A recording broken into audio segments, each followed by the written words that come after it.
Chapter 458. In the Zhou dynasty, if Mo asked someone for something, let alone a sword, even if it was her entire family fortune, there would still be countless people who would willingly give it to her with both hands. They would even feel that it was a great honor. Although Chen Chongsheng's current status was not normal, if he could use his previous slip of the tongue to turn this secret connection between the two into a friendship, no matter how he looked at it, it would be a good thing. This was pushing the boat with the current. It was very easy, very natural, and no one would refuse. Chen Chongsheng didn't refuse, but he also didn't immediately agree. He thought very seriously, then looked into Mo's eyes and asked why. Mo was stunned. She didn't think that she would get such an answer when it was so rare for her to ask someone for something. Of course, she wouldn't answer Chen Chongsheng's question. She sneered, turned around, and disappeared into the forest outside the window. Chen Chongsheng looked at the faintly discernible figure in the dark forest. He didn't understand why her mood suddenly became bad. He had previously thought about it and confirmed that the maiden sword was indeed not on the list, but that was his own thing. Even if she wanted it from him, couldn't he at least ask for a reason? To put it more bluntly, it was his thing that he didn't want to give to her. Was it not okay? The people in Xining village were so simple. Senior Yurin was so simple. Why were the people in the capital so confusing? He didn't think about these things that were countless times more complicated than the scriptures of the way. He closed his eyes and continued meditating. Perhaps it was because Mo left in a hurry and didn't have time to leave too much of her body fragrance in the room. But this time he meditated very quickly. He quickly sensed his own destined star and began to absorb starlight for purification. At the same time, he produced an extremely thin strand of divine sense from his sea of consciousness and entered the sheath of the sword. With some difficulty, but with familiarity, he passed through the sea of sharp sword essences. Once again, he arrived at the other shore and saw the shadow of the black stone tablet. After trying hard for the past few days, his divine sense would no longer be destroyed when it touched the black stone tablet. He could even go deeper into it. Especially tonight, his divine sense was completely immersed in the shadow of the black stone tablet. He could even vaguely see a cliff. The cliff was very dilapidated, but he could barely make out that the top of the cliff should have been smooth and hard grayish-white rock. However, there were now countless cracks on it, and the green trees were all destroyed. Only a few pine trees with their roots deep into the cracks of the cliff were hanging on crookedly. In the distance of the cliff, he could see many mirror-like lakes, which made him feel even more familiar. Was it Sunset Valley? Those small lakes were the wetlands at the edge of the plains of the unsetting sun. Was that where he had escaped from the bottom of the lake on the other side of the mountain? Then was this really the current garden of Zhou? Was she still inside? At this moment, his spiritual sense had already penetrated far too deeply into the black monolith. It was crushed by the extremely powerful energy, let alone searching the garden of Zhou. Even if he wanted to persist for a moment, he would not be able to do so. He only gazed from afar and thought for a moment, then turned into a wisp of smoke and disappeared without a trace. Chen Chongsheng opened his eyes and woke up. It was already late at night. The sky outside the window was filled with stars. Under the starry sky, the forest of the Orthodox Academy seemed very much like verdant branches of grass, just like those weeds in the plains of the unsetting sun that were even taller than a man. Chen Chongsheng very naturally thought of those days when he traveled with her in the plains. He thought of the life and death they had together in the snowy temple. He thought of the mixing of blood and water in the mausoleum of Zhou. He thought of that conversation at the end of the divine path. If Nank had not used the soul pivot to control the newborn golden-winged great Peng and commanded the monster tide to surround the mausoleum of Zhou, perhaps the two of them would have already begun confiding in each other. Was that the word? He was not very sure. It was an unfamiliar emotion that he had never encountered before. It was a sweet and intimate emotion, yet it made one somewhat afraid, uneasy, yet it made one yearn for it. Most importantly, the sorrow and joy this emotion brought was actually so intense that at times it was even more important than everything else. He had studied the Taoist canon since he was a child. When he was 10, he knew that he did not have long to live, so he strictly controlled his emotions, neither sad nor happy. However, whether it was when he carried her in the plains, when their shoulders touched in front of the stone gate at the end of the divine path, or when he thought of her now, he could not, nor did he want to control these emotions. Because he liked the beauty of those times, he confirmed that he longed for them now. Then, just where are you? Su-Yurong walked between cliffs. Her face was like a painting, slightly childish, beautiful and moving, dignified and divine. Yes, this was a rhyme, because she had always been beautiful to the extreme. Other than a faintly discernible rhyme, it was very difficult to describe her with anything that actually existed. The night wind rustled her sleeves, her white clothes fluttering in the wind. She slowly walked, her footsteps exuding an imposing aura. However, if one looked carefully, one might discover that her watery eyes concealed a faint sorrow. A girl that was not even 16 years of age should be enjoying her youth. So why was she sad? Because Holy Maiden Peak had once again sent news that no one knew who the disciple of the Snow Mountain sect was. In the distant northwest, the Snow Mountain sect was not even willing to admit that it had a disciple called Su-Sheng. Perhaps you infiltrated the Garden of Zhou. Perhaps you were a disciple of the secret sect. Or perhaps you had some secret, but none of that was important. Only, are you really called Su-Sheng? Are you really going to die like this? After leaving the Garden of Zhou, because her injuries were too severe, she had always secluded herself behind Holy Maiden Peak to recuperate. She no longer admired the snow, listened to the rain, or gathered herbs every day. She only ate, read, and quietly pondered. She quietly pondered her experiences in the Garden of Zhou, the life and death in the plains, and that man. She had long ago resolved to dedicate her life to the great Tao in the books. How could she have imagined that she would truly experience the first throbbing of her life? And yet, that throbbing had so quickly vanished with the wind. It was an indescribable faint sorrow, a memory carved into her bones that she had no place to talk to. She was keenly aware that perhaps that memory would forever accompany her in her endless years of cultivation. Moreover, only she knew that it would ultimately become a corner of her spiritual world that no one else could touch. That was a world that she temporarily did not want to leave, so she naturally no longer cared about the matters of the outside world. Su Li, Liang Wang's son, painted armor Xiao Zhang, Wang Zhu Luo, Guan Xinka. That storm in Xuanyang City had alarmed the entire continent, but it was not enough to make her raise her drooping eyes. Only the names of her Holy Maiden teacher and Chen Changsheng could make her focus for a few moments. But there was a person that she had to care about, and she really did care about. Mount Li was in internal strife. Xiao Songgong and the other two elders had rebelled, and Xiu Shanjun was heavily injured and on the verge of death. These news had long since spread throughout the south.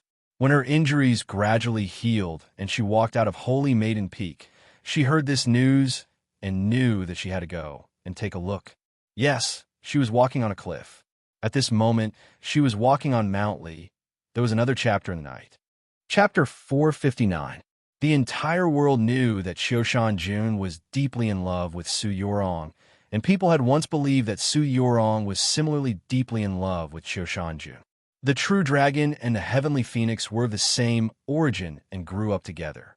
One was highly likely to continue the longevity sect's several decades-old legacy of the saints, while the other was the future Holy Maiden of the South.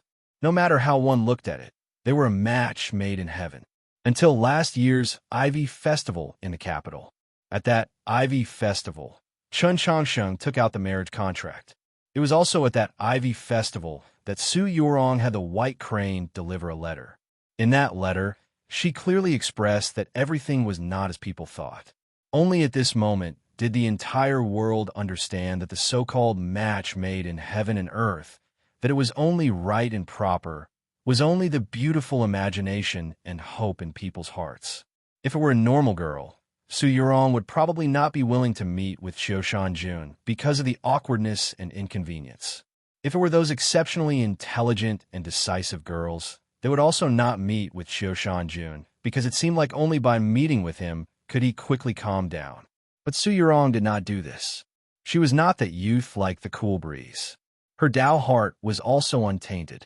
She did not calculate, nor would she deliberately change. Walking into the dwelling at the peak of Mount Li, she placed the empty lunchbox on the table and said to Qiushan Jun on the bed, "Jun, your sister Qi Jian is still very weak, but she always thinks about going to the capital to find Zhixiu." Qiushan Jun leaned against the headboard, his pale face brimming with worry. When Marshal Granduncle returned to the mountain and learned of this matter, he was very unhappy and scolded Junior sister for a very long time. Su Yurong was somewhat confused. Senior Su Li is free and unrestrained, so why is he so unreasonable in this matter? Qiushan Jun smiled. When any man becomes a father, he will always become the father-in-law that he hated the most when he was young. Su Yurong said, "But I still don't understand why he would so sternly oppose." Qiushan Jun fell silent for a while, then said, "Marshal Granduncle saw that wolf cub on the snowy plains. He said that wolf cub was sick and could not live for long." This was the first time Su Yurong had heard of this matter. When she thought about that wolf youth that had once given her the greatest pressure on the proclamation of Azure Sky, and how not only did he have a miserable background, his fate was also so unbearable, she couldn't help but feel somewhat sorrowful. Qiushan Jun looked at her and said, "No father would agree to his daughter marrying a short-lived man." Speaking of which, Marshal Uncle even scolded Chun Changsheng for 3 days because of this. Su Yurong smiled, but didn't say anything. Only after coming to Mount Li did she learn a few things that had happened after the Garden of Zhou, such as the story of Chun Changsheng accompanying Su Li across the snowy plains to cross the Tianliang Mountains. It had to be admitted that these things had somewhat changed her impression of that fellow called Chun Changsheng, but that fellow was still called Chun Changsheng. She would not speak ill of him, nor did she want praise him. Qiushan Jun didn't say anything else. With the help of the luminous pearl on the stone wall, he continued to read the sword manual in his hand. Su Yurong picked up a scroll of longevity scripture from the table and started to read it silently. The cave was very quiet, but it wasn't warm, just very natural. Just like when Su Yurong walked in, the two of them started to talk, and then ended the conversation. There was no need to deliberately do anything. Several years ago, when Su Yurong was still a little girl, she came from the capital to Holy Maiden Peak and began to cultivate, study, and comprehend the heavenly tomes at South Stream Temple. The two of them would often meet, often sitting across from each other like this, quietly reading, not speaking. The common people all believed that these two were childhood sweethearts without guessing, but in reality, they were well aware that this was not correct. The reason they did not guess was because they both clearly understood what the other was thinking. After some time, Su Yurong stood up and said, "Senior, I'll be leaving first. I'll come see you tomorrow." Qiushan Jun moved his gaze away from the book and looked at her. However, he did not act like he did a few nights ago, like he did a few years ago, and tell her to be careful on the road. These were the most joyful and tranquil nights he had experienced in the last several years, because he could calmly look at her, whether it was the faintly blinking eyelashes, the fingers flipping through the pages of the book, or the lines at the corners of her lips. He didn't need to look at her from time to time. Just when he was tired from reading, he could casually raise his head and see her sitting there. This made him feel at ease, calm, and then happy. He really wanted these kinds of nights to be more, so he wanted to say a few more words. Because of Marshal Uncle's matter, the Li Shan sword sect owes him a huge favor. No matter what grudges we had in the past, now it is us who owes him. Qiushan Jun looked at her and said, "But this kind of thing has nothing to do with favors. What I want to say is, he is very excellent and deserves you. He is definitely not as naughty as you said when you were young, and he is definitely not as unbearable as you mentioned in your letter last year. So now, what do you think about this marriage?" The person mentioned in this paragraph was obviously Chun Changsheng. Qiushan Jun's tone was very calm, very open, and very sincere. Su Yurong thought for a while and said, "After a while, I will return to the capital to cancel the marriage." "Cancel the marriage?" Qiu Shanjun said seriously. For Chen Changsheng, it is a bit unfair. Gossip is a fearful thing. What your family did in the capital last year was already close to humiliation. Su Yurong looked at his eyes and said calmly, but if you fulfill the marriage, it is unfair to me. The marriage with Chen Changsheng was decided by her grandfather. No one had ever asked for her opinion. After a moment of silence, Qiu Shanjun said, I'm sorry. The sorry here was referring to the matter of the Southern diplomatic mission going to the capital last year to propose. At the time, no one had asked for Su Yurong's opinion. Su Yurong smiled and said nothing. She understood Qiu Shanjun's character and believed that the matter had nothing to do with him. At the time, she had been sent by the elders of her sect to the Southern Sea to quietly cultivate. Qiu Shanjun was fighting with those young demon experts over the key to the Garden of Zhou. When she thought of the Garden of Zhou, a faint sorrow suddenly appeared in her eyes that were like the waters of autumn. In the mausoleum of Zhou, he had said that he had an engagement, but he would cancel it. She had also said to him that she had an engagement, but she would definitely not marry that person. Why did they have this conversation? Naturally, it was because he wanted to marry her, and she also wanted to marry him. Although they did not say it, although he was already dead, how could she deny it? How could she forget it? Yes, so she wanted to return to the capital to cancel the marriage. Whether Qin Changsheng was good or bad, it was not important because he could not be him. Junior sister, what's wrong? Qiu Shanjun could sense the slightest change in her mind, because in these past few years, his thoughts had always been on her. He could sense her sadness and could not help but be somewhat worried. It's nothing. Su Yurong looked into Qiu Shanjun's eyes and suddenly felt that she should not hide this matter from him. After a slight pause, she said, Senior, there's something you don't know. The reason I insisted on canceling the engagement is because I already have someone I like. The cave suddenly became extremely quiet, even quieter than when the two of them were reading. Qiu Shanjun suddenly smiled and said, Presumably, that person definitely isn't me. Su Yurong smiled, then roughly explained what she had encountered in the Garden of Zhou. She mainly talked about that Snow Mountain sect's secret sect disciple called Su Shon. Qiu Shanjun's smile disappeared. After a long period of silence, he said, Junior sister, he should already be dead. Su Yurong calmly replied, I know. Qiu Shanjun looked at her, somewhat worried. Walking out of the cave and arriving at the edge of the cliff, the pine trees rustled in the night wind. Under the starlight, they seemed like a silver sea. Su Yurong turned to the scholarly young man at the edge of the cliff and said, Second brother. Go Hanshi had left the mausoleum of books early precisely because he knew of the news from Mount Li, so he had arrived earlier than her. He turned to Su Yurong, wanting to say something, but in the end, he could only sigh. To him, Su Yurong was his junior sister and Qiu Shanjun was his eldest brother. He understood the matters between the two of them the best, and he also understood many matters in the capital. Below the rustling pine trees was an extremely precipitous cliff. Suddenly, a mournful howl came from the cliff. Xiao Songgong and the two Discipline Hall elders were currently imprisoned in the cliff of Mount Li.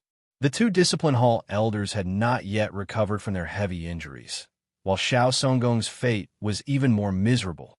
Su Li had directly ordered his 2 arms to be chopped off. As for that longevity sect elder who wanted to take advantage of Su Li's absence to re-establish his authority, he had his cultivation crippled by Su Li. The junior martial uncle of Mount Li's conduct was truly cold-blooded and ruthless. Su Li was currently recuperating in the back of the mountain. Su Yurong also wanted to go there because her teacher, the Holy Maiden of the South, was also there. After the storm in Xianyang City, all of Mount Li, all of the South, all of the continent, finally knew that the Holy Maiden and Su Li actually had such a deep friendship. Even Su Yurong had only heard of this matter for the first time. Let's not talk about other matters, but if you insist on returning to the capital to break off the engagement, I hope that you can do your utmost to take care of Chen Changsheng's face, Go Hanshi said to her. Su Yurong was a little surprised. After experiencing so many things, especially after Chen Changsheng and Su Li's grand return to the south, she already had many questions about the things Shuang Er and mo you had said in their letters. She was no longer as contemptuous of Chen Changsheng as she was in the past, but she still had not expected that Go Hanshi would take the initiative to speak up for Chen Changsheng. Chen Changsheng, just what sort of person is he? Upon hearing her question, Go Hanshi seriously pondered it for a very long time. Finally, he came to a conclusion. He is a real person.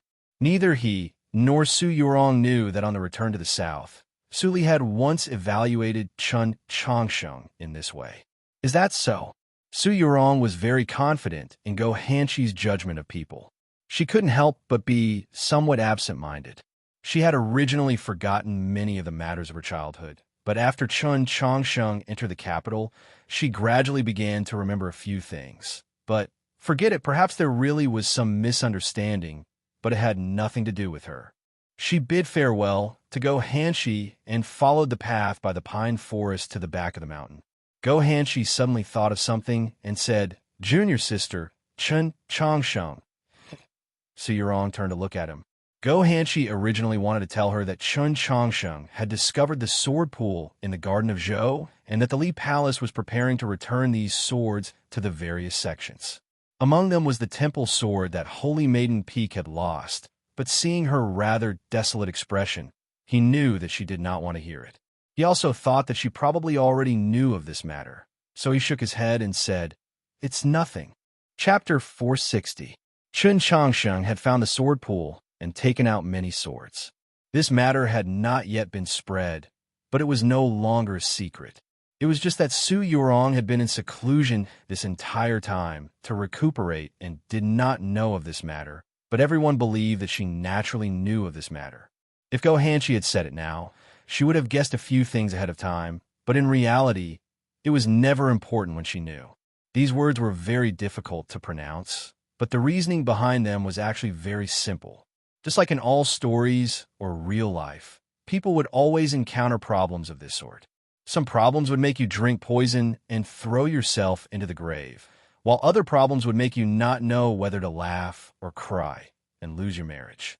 In the end, the ending of the story or life had little to do with the problems. What was important was how you resolved those problems. When Su Yurong reached the rear peak of Mount Li, her teacher was attempting to resolve a problem.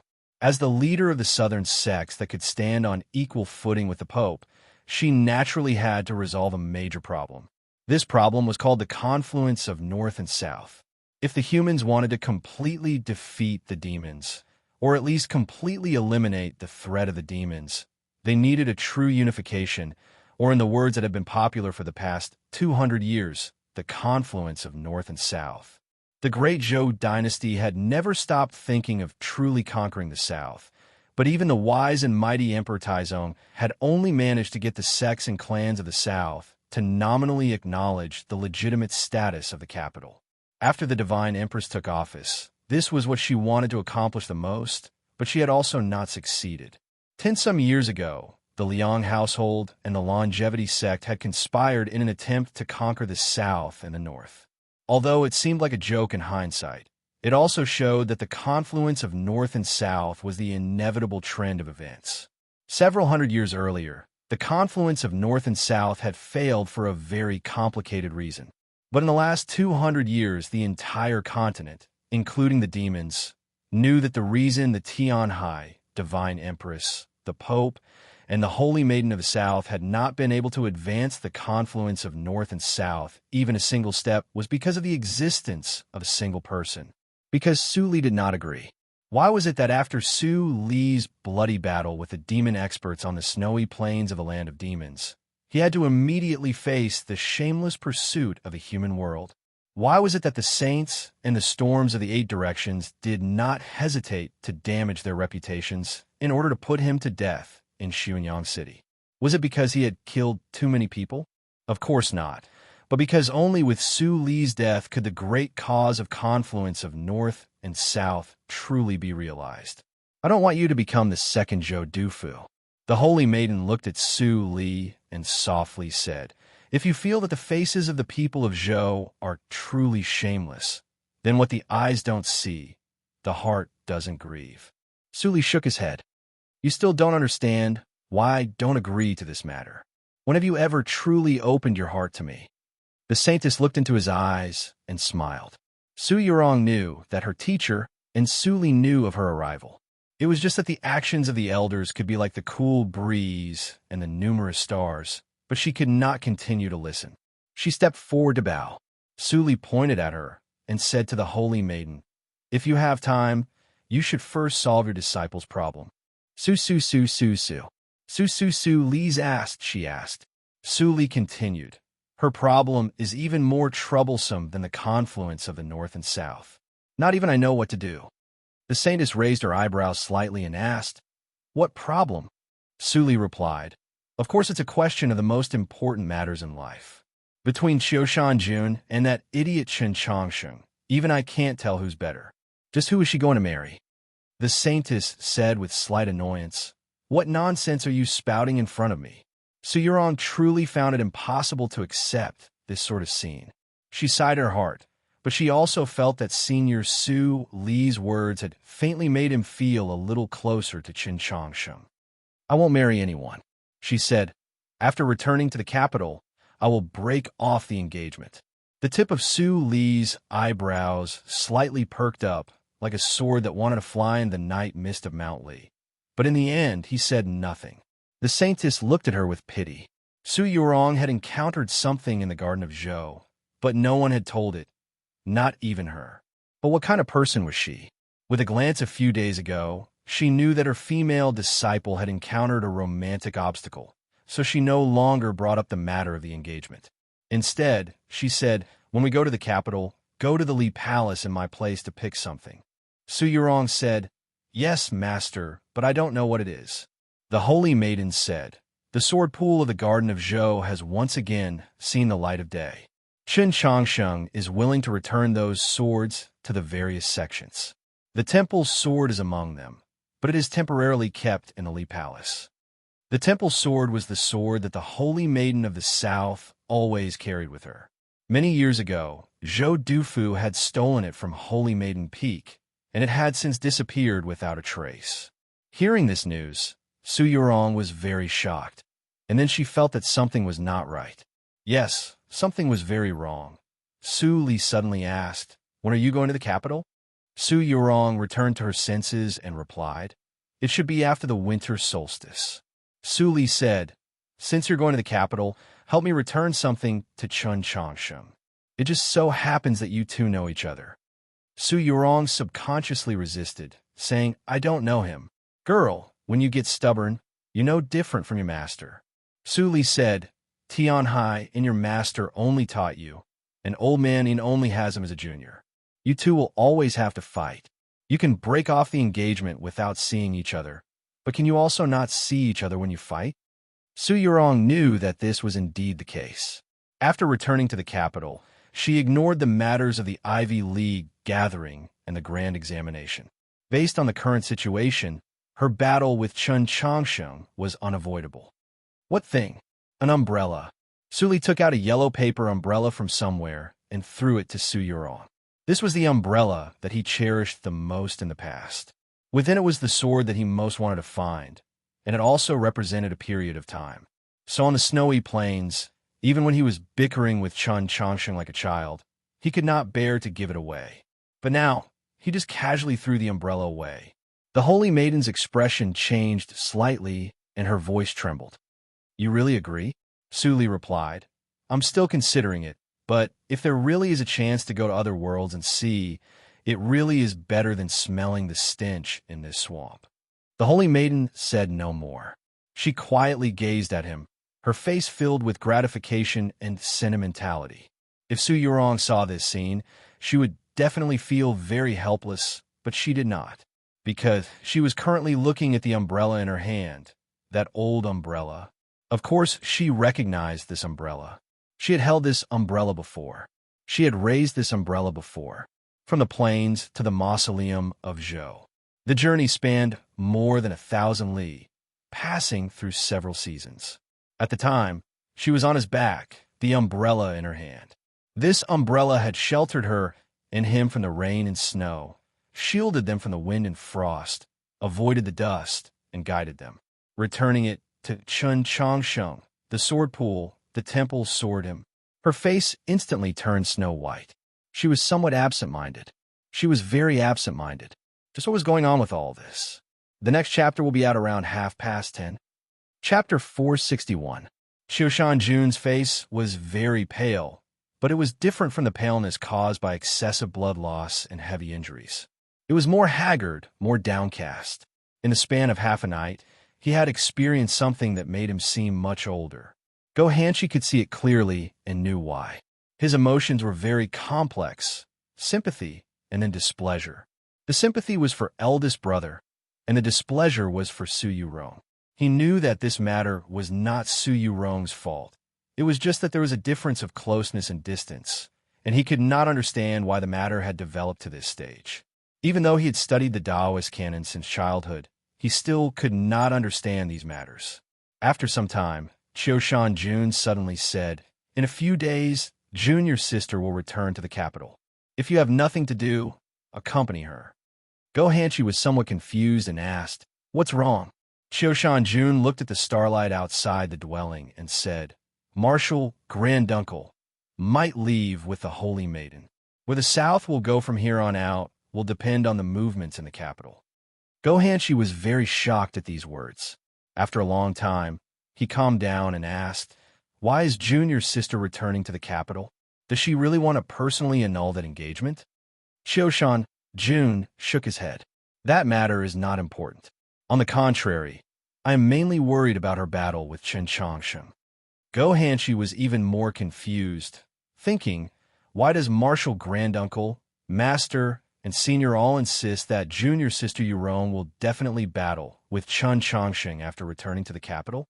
With the confluence of the North and South before us, neither the Divine Empress nor His Holiness is willing to raise too much of a storm at this time. In other words, the two saints will definitely maintain their silence. The struggle for the imperial throne is still below the surface.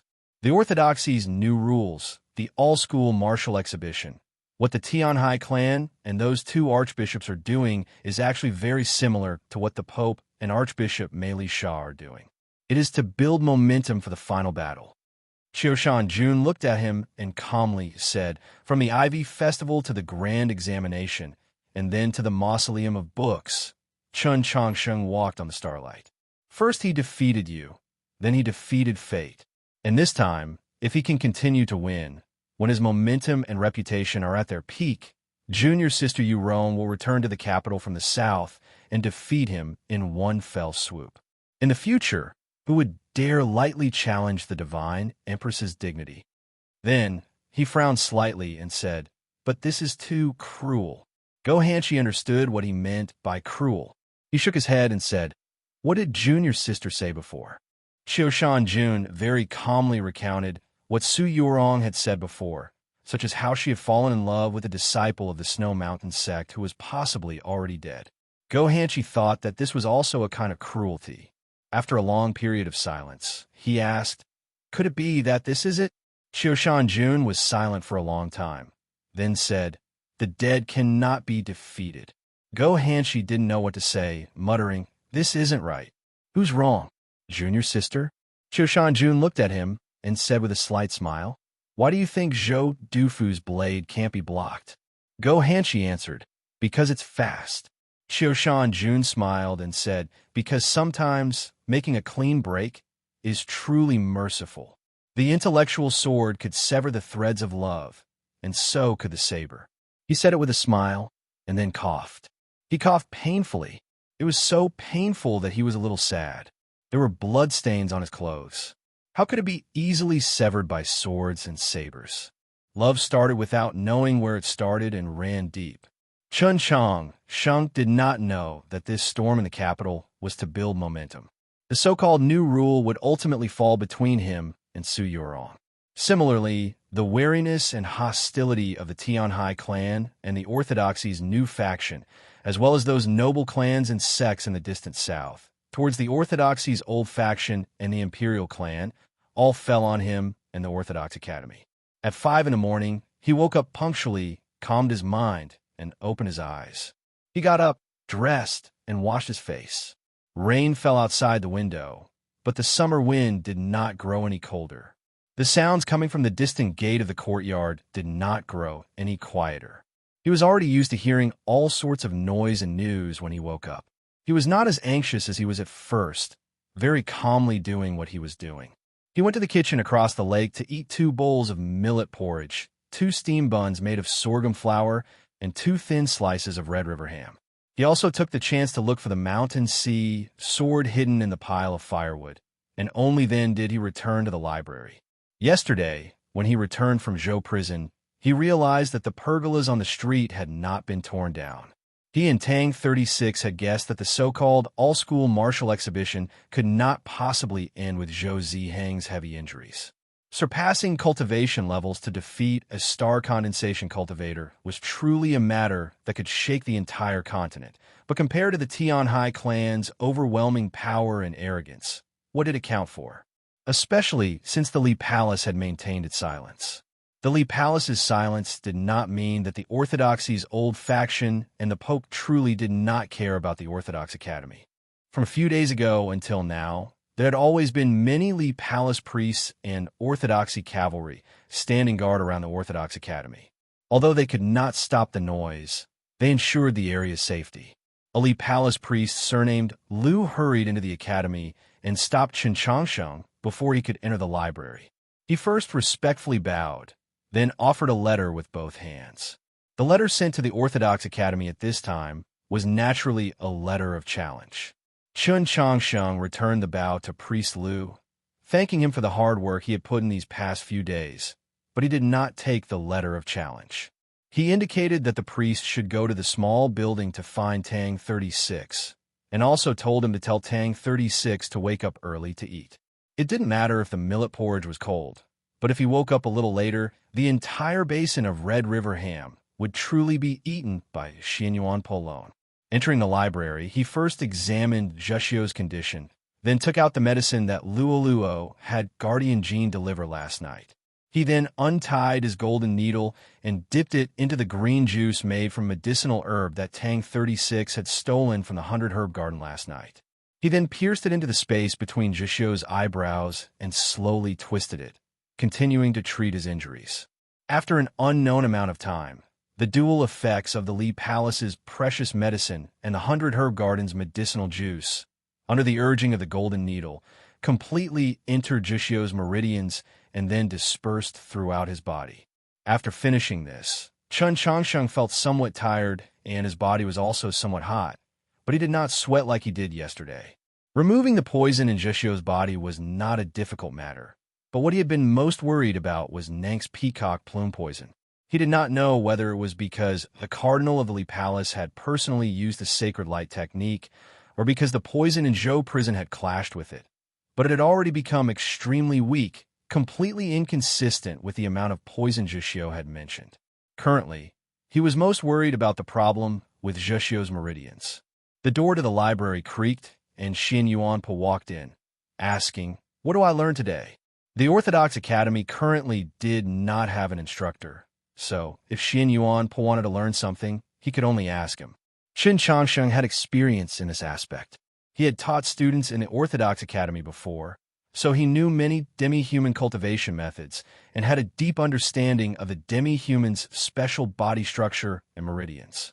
Moreover, after the grand examination, he had treated Zheshio's illness many times, so he now had even more confidence in the demi-human cultivation methods.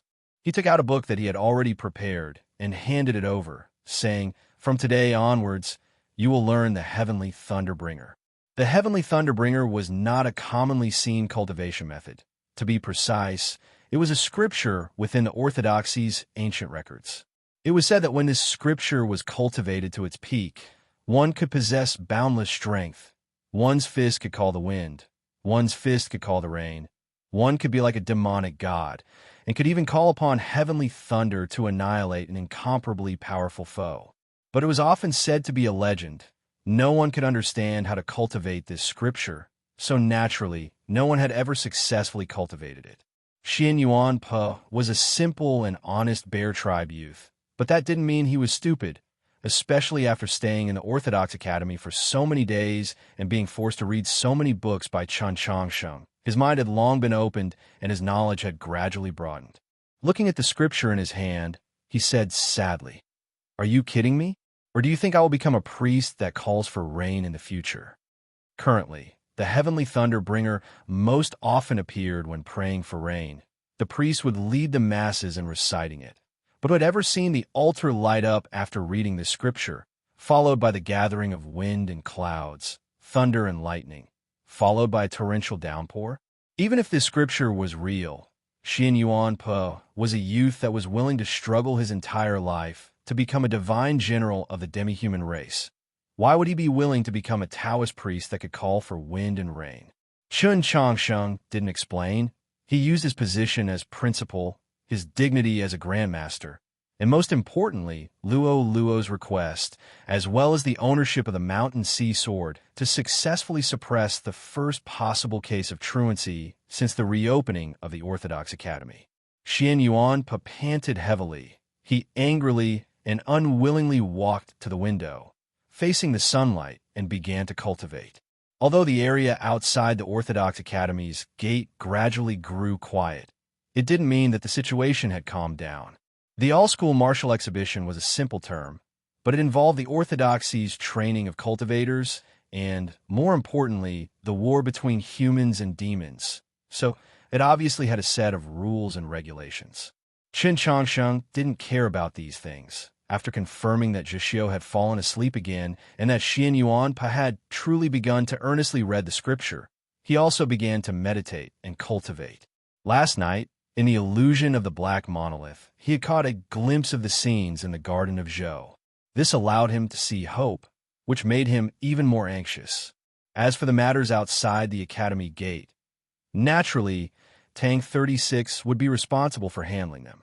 Chun Changsheng and Xian Yuan didn't have this ability, and even if Zhixio wasn't injured, he only knew how to fight and kill.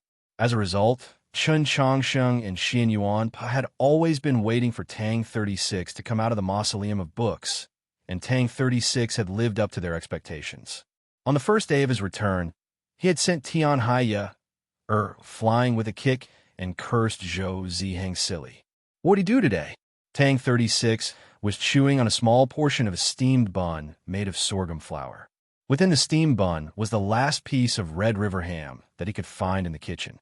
He took the letter of challenge from the Li Palace priest surnamed Lu, and without even looking at it, he directly walked out of the academy gate.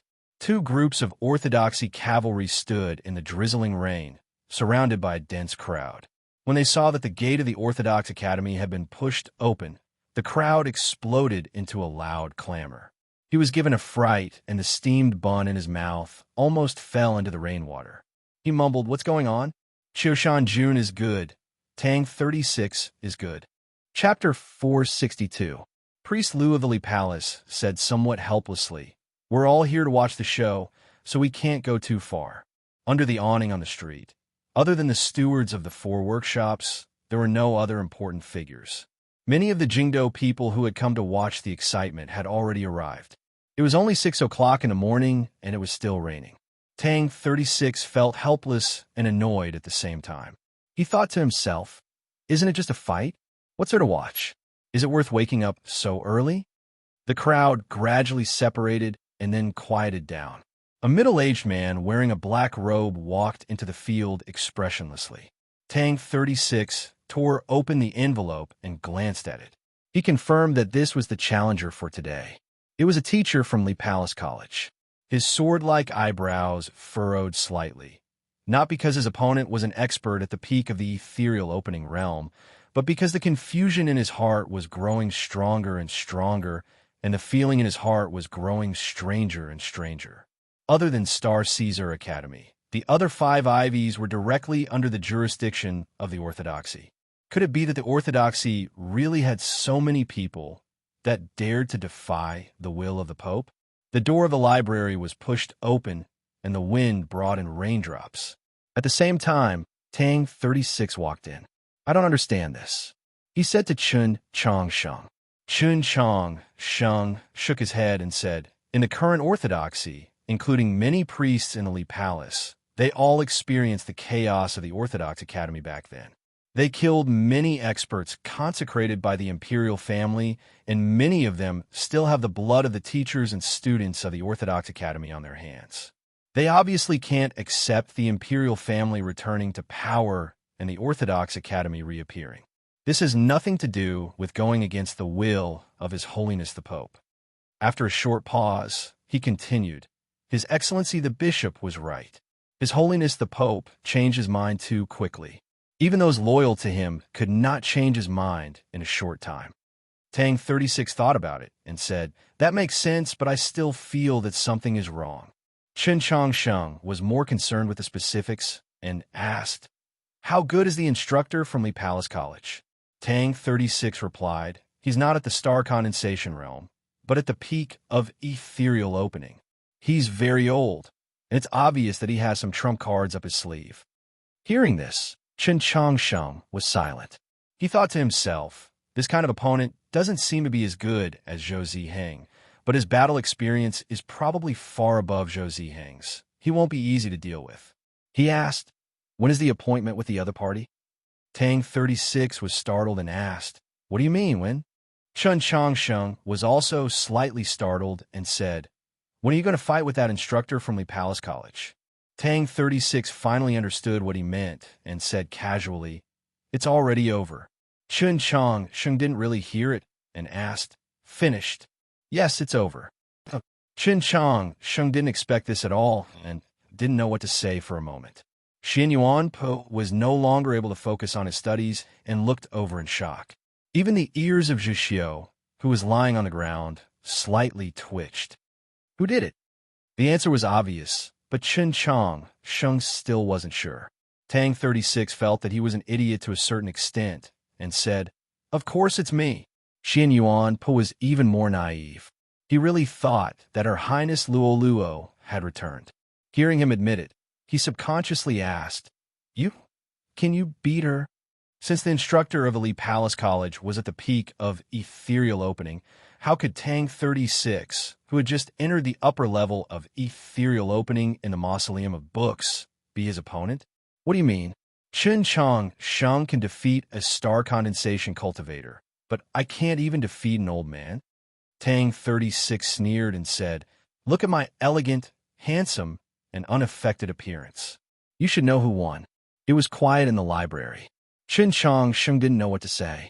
In the Ivy Festival and the Great Trial, Tang 36 was obviously weaker than Qi Jian and Guan Fei Bai, not to mention Gohan Shi.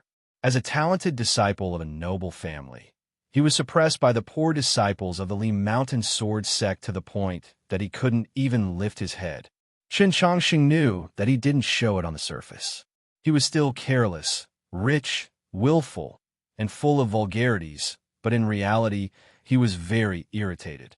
Therefore, Tang 36 worked very hard in the Mausoleum of Books and finally caught up to, and even surpassed Guan Fei Bai. Shockingly, he directly entered the upper level of ethereal opening. But Chen Chongsheng still didn't expect that he would improve so much that he could beat a senior at the peak of ethereal opening.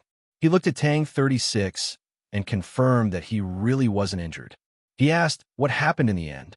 Tang 36 sat on the floor with his legs crossed. His clothes were slightly wet and there were some water droplets in his hair. He didn't answer Chen Chongsheng's question immediately. He stayed silent for a while and then said, I cut off one of his hands. Chen Chongsheng also stayed silent for a while and said, That's a bit heavy. Tang 36 said, You have to make them pay some price, or else you will get challenge letters every day. What can you do? Can you keep fighting? If you make a mistake one time, they will dare to cut off your hand. He said this very calmly and firmly, because he knew that it was something that was bound to happen. Chen Chongsheng noticed that his face was a bit pale. Then he remembered that although Tang 36 shouted that he would destroy Tianhaya Air after he entered the capital, in reality, he grew up in Shui with a golden spoon in his mouth. After he came to the capital, he also had Principal Zhuang's care. Until he left the Heavenly Academy and came to the Tradition Academy, he began to face the trials of life. He never destroyed anyone. Besides the battles and the grand examination, he never saw blood. Chen Changsheng didn't say anything. He took out a handkerchief and handed it over. He said, "Wipe it." Tang 36 was a bit surprised. Xian Yuanpo was very surprised.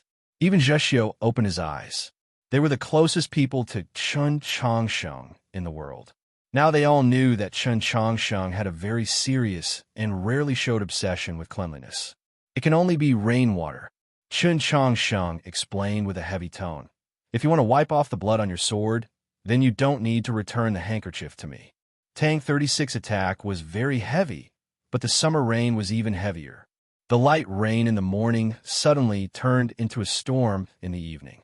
The bloodstains in front of the Tradition Academy's gate were quickly washed away, other than making the girls of the capital feel that he was even cooler and even more infatuated with him. This incident didn't seem to have any effect on the Tradition Academy or the Tradition Academy's opponents.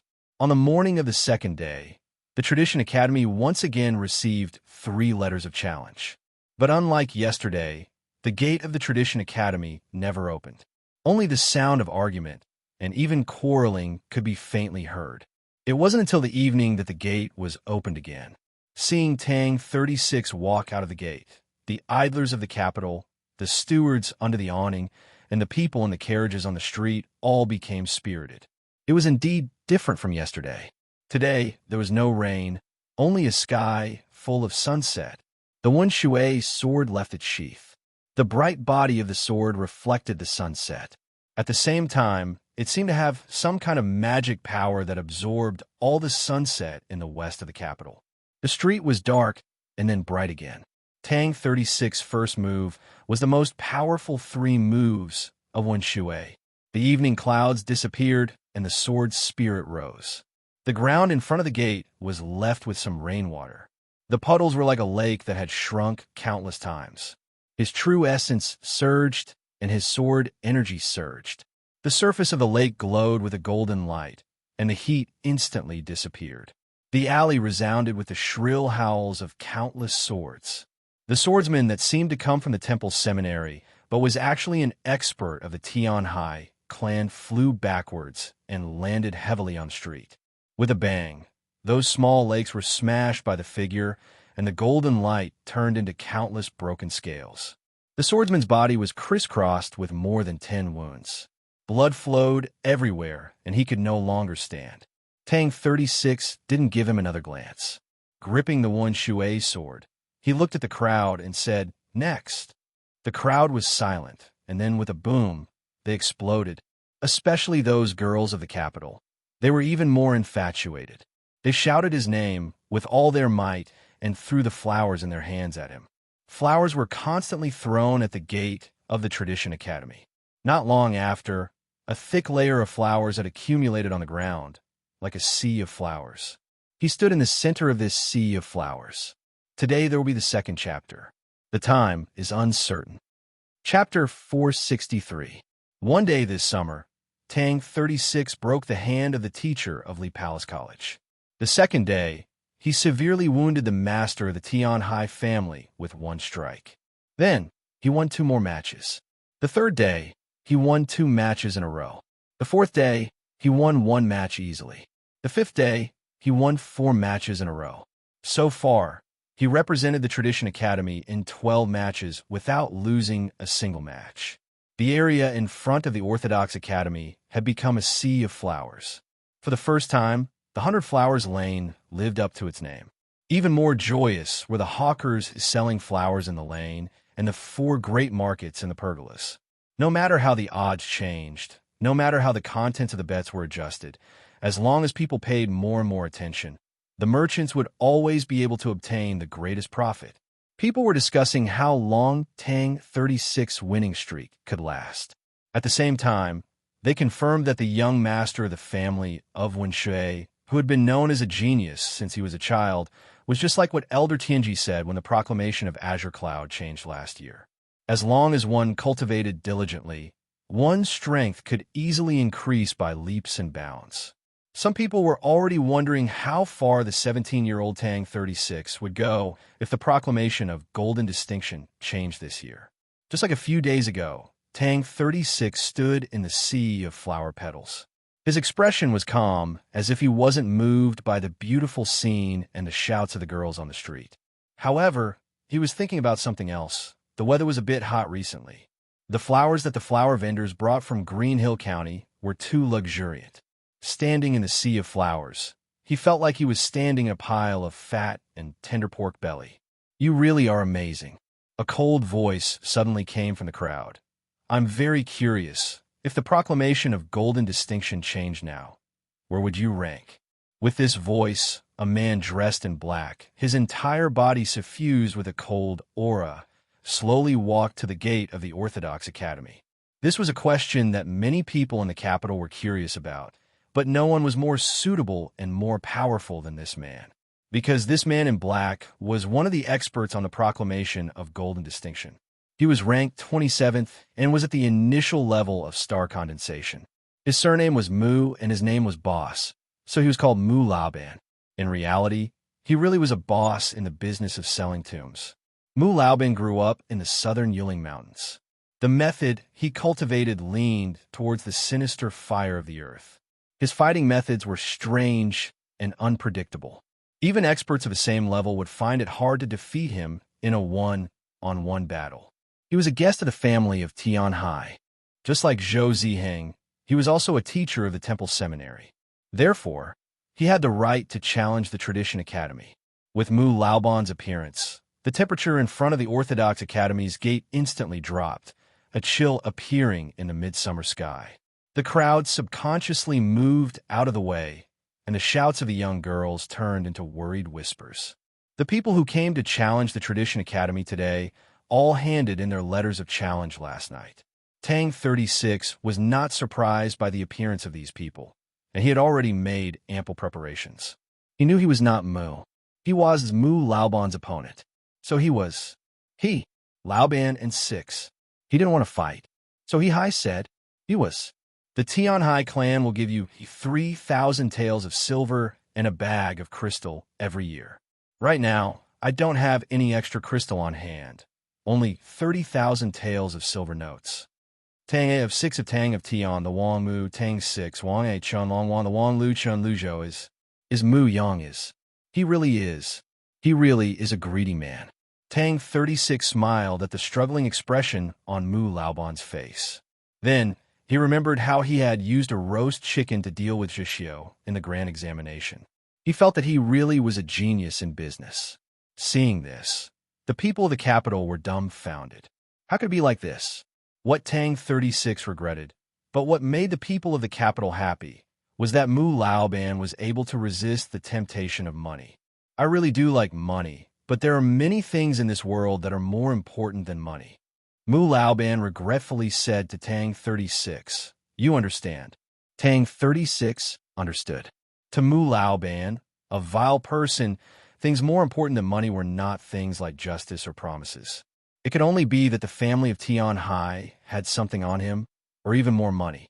Mu Laoban took a short black spear from his disciple and walked to the edge of the sea of flowers. This spear was probably forged from refined iron, but for some reason, it was especially short. Presumably, the spear technique used in battle was extremely treacherous, but the most treacherous part was the terrifying poison on the tip of the spear. "Is this also okay?" Tang 36 called out to the tea house across the street.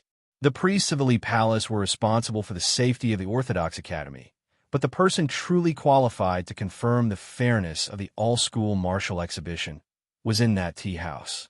Only an extremely small number of people in the capital knew that in the past few days, Archbishop Mao Qiuyu of the Hall of Illustrious Persons and First Hall Master Daoist Siyuan of the Hall of Subjugation would sometimes sit in that tea house and drink tea. There was no sound from the tea house, which meant that Daoist Siyuan and Mao Qiuyu did not believe that the spear soaked in poison was against the rules. Mu Laoban looked at Tang 36 and smiled. Between his scarlet lips, his dense white teeth seemed like the bones of an animal in the depths of ice and snow. His voice was similarly cold and threatening. Please my ass," Tang 36 said. Mu Laoban's expression subtly changed, the sinister chill in his eyes growing even stronger. Could it be the Orthodox Academy wants to concede? Idiot, I'm not the only one in the Orthodox Academy. Tang 36 sheathed his sword without hesitation, turned around and walked towards the gate, yelling, "Hurry up and come out. Since this guy isn't willing to take the money, I can't do anything about it." The gate of the Orthodox Academy was pushed open and Chen Chongsheng walked out. When he passed by Tang 36, he couldn't help but complain. "Back then, you said you could solve this problem, but this is how you solved it? What did I do wrong?" "Drown. Soldiers come with arms. Water comes with earth, drown. Even 30,000 taels of silver can't drown that greedy bastard, and I can't beat him, so of course you have to go." Chen Chongsheng stopped and said somewhat helplessly, "Can I not?" Tang 36 shrugged nonchalantly and said, "Don't forget what we've discussed." Chen Chongsheng nodded. In these past few days, it seemed like Tang 36 was fighting alone, but in reality, every night, they would gather in the library to discuss their opponents for the next day. Even the heavily injured Jishio would occasionally give a few extremely incisive suggestions. Coupled with the constant stream of intelligence sent over by the Wenshui Tangs and the Bureau of Ecclesiastic Education, they were able to obtain 12 consecutive victories that shook the capital. But there would always be an opponent that he and Tang 36 couldn't defeat. What should they do then? They set a rule: no matter who won or lost, they could not receive any unrecoverable injuries, such as the Sea of Consciousness or the Ethereal Palace, or losing an arm. As for other situations, they didn't need to worry too much. The Li Palace had sent 2 cardinals who were highly skilled in the Holy Light technique to guard the Orthodox Academy, so it didn't matter how they got injured. Seeing Chen Chongsheng appear on the stone steps, the crowd that had just quieted down for a moment suddenly burst into an even louder cheer than before. Tang 36, who was just about to enter the Orthodox Academy to rest, heard the cheers behind him and couldn't help but angrily grumble. The 12 consecutive victories of the Orthodox Academy had allowed Tang 36 to blossom with unprecedented brilliance, so much so that the people of the capital had somewhat forgotten Chen Chongsheng's existence. Only now did they remember that he was the true principal of the Orthodox Academy, that he was the key figure, or perhaps the spiritual figure, in the revival of the Orthodox Academy. Moreover, everyone knew that he was the strongest expert of the Orthodox Academy, someone who had once surpassed cultivation levels to defeat the star condensation cultivator Zhou Ziheng. Mu Laoban's face turned even gloomier as he stared at Chen Chongsheng on the stone steps. Should I feel honored, or should I feel sorry for Principal Chen? Chen Chongsheng did not answer him. Holding his sword horizontally in front of him, he said, "Please." Mu Laoban's expression turned solemn as he slowly raised the black spear in his hand, about 2 feet long. "I haven't been following many books in the past year. It's nothing more than romance of the Tang Dynasty, vulgar people, Back to Cats, and Korean entertainment. These books are gradually ending. After Back to Cats, it's Sheng Tang, and Yu Zue is even earlier. Fortunately, when old books come to an end, there will naturally be new ones. I will always continue to trust authors that I trust, such as Fu Tian.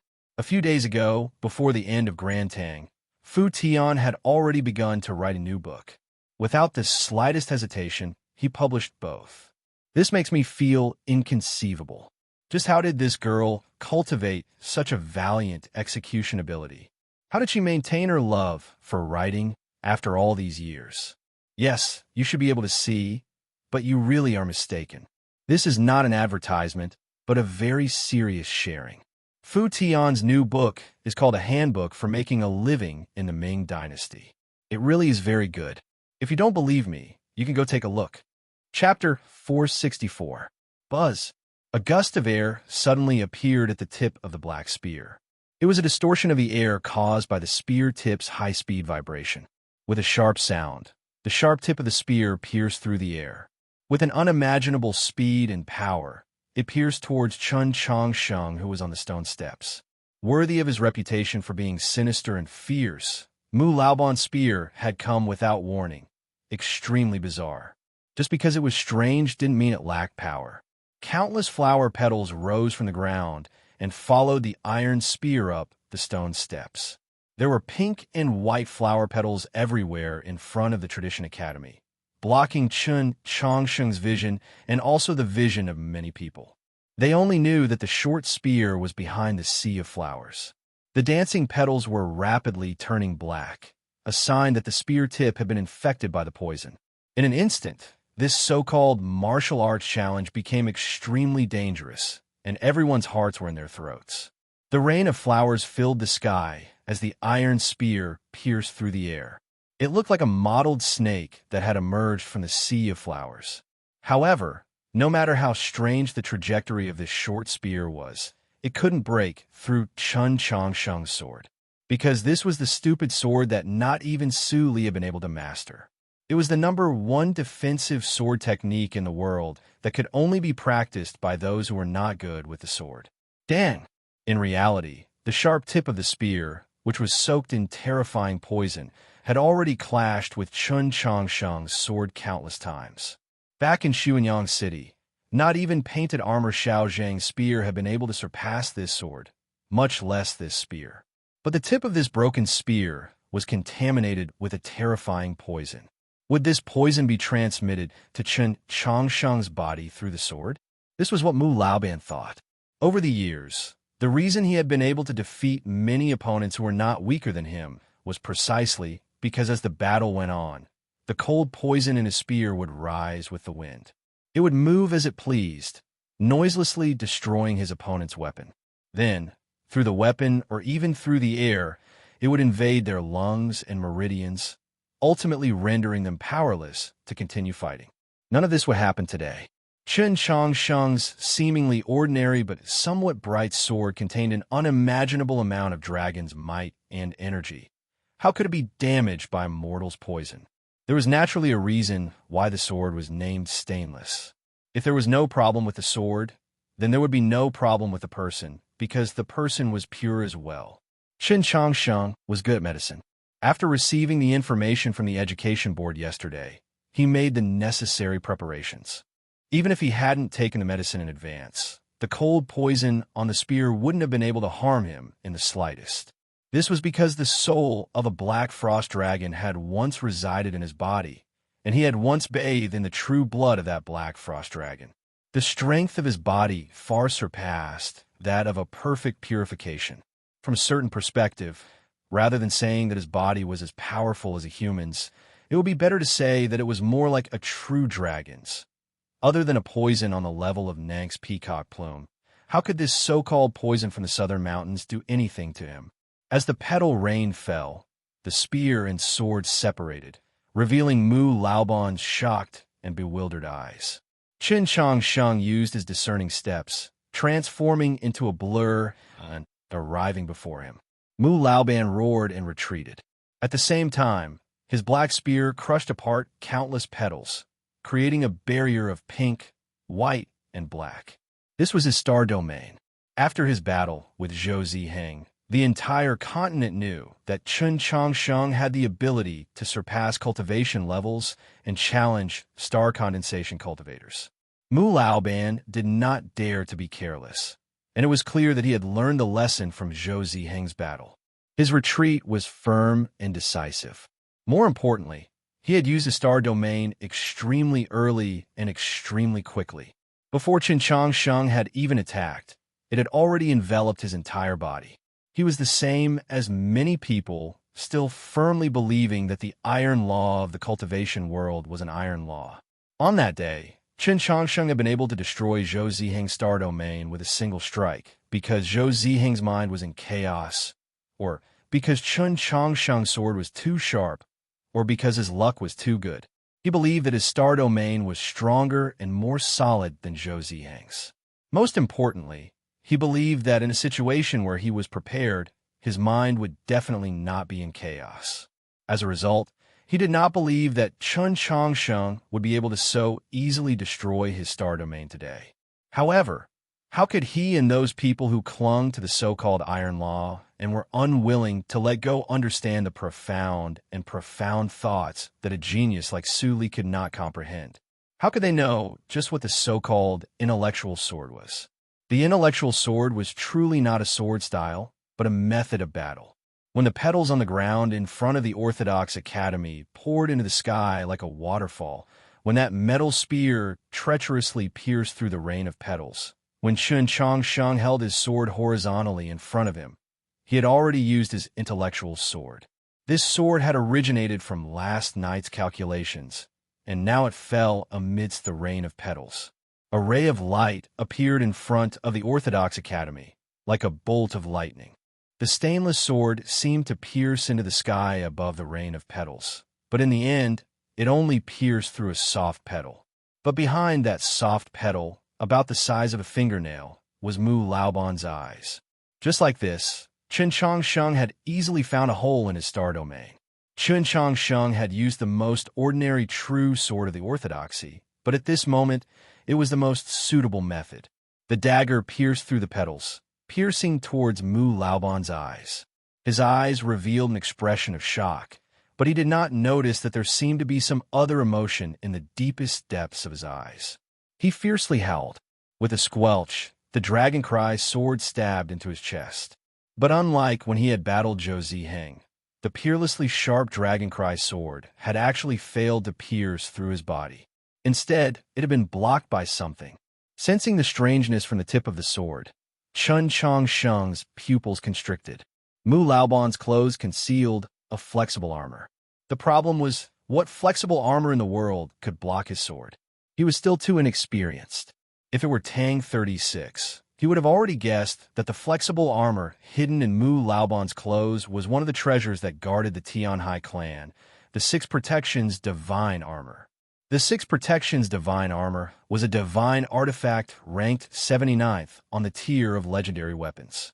It was said that it had once belonged to the Tianliang Wang clan and was later conscripted into the palace by Emperor Taizu.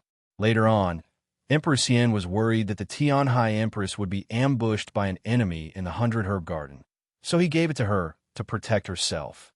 When the Empress reached the Saint Realm, she no longer needed any defense, so she gave it to her father, who had yet to return to the Sea of Stars. From then on, the Six Protections Divine Armor had always been stored in the Tianhai Prefecture. It was probably currently being worn by Mu Laoban. It had to be said that the Tianhai clan had truly invested a great deal this time. It was no wonder that even when Tang 36 had taken out such a thick stack of silver notes, it had still not moved the greedy Mu Laoban. It truly deserved to be called a divine artifact on the tier of legendary weapons. The Dragon Cry sword was actually unable to pierce through it in one blow, and Chun Chong Sheng's sword technique was forced to stop midway. The fear in Mu Laoban's eyes instantly transformed into a berserk killing intent. With a howl, his short spear fiercely pierced towards Chun Chong Sheng's throat. Even more frightening was that his spear energy continued to explode, reconstructing the star domain in an extremely short amount of time, trapping Chun Chong Sheng within. Logically speaking, the most important method of star condensation expert was their star domain. They would never allow their opponent to enter their star domain, but the current situation was very special. Yes, he had to admit that the iron laws of the cultivation world had already lost their effectiveness before Chun Chong Sheng's sword. Then he might as well use his star domain to trap Chun Chong Sheng and then face him head-on. The people that had come to challenge the Orthodox Academy in the past few days had all studied Chun Chong Sheng very deeply, especially his first battle with Zhou Ziheng. Everyone could see that the sword intent he had inherited from Su Li was incomparably exquisite, and his sword style was as vast and complex as the sea. Although his Yesher step was incomplete, it was enough to help him move as fast as lightning. However, Chun Chong Sheng had a great weakness. He had not yet reached 16, was still a youth. He had determined his fated star, and it had only been a year since he had begun cultivating.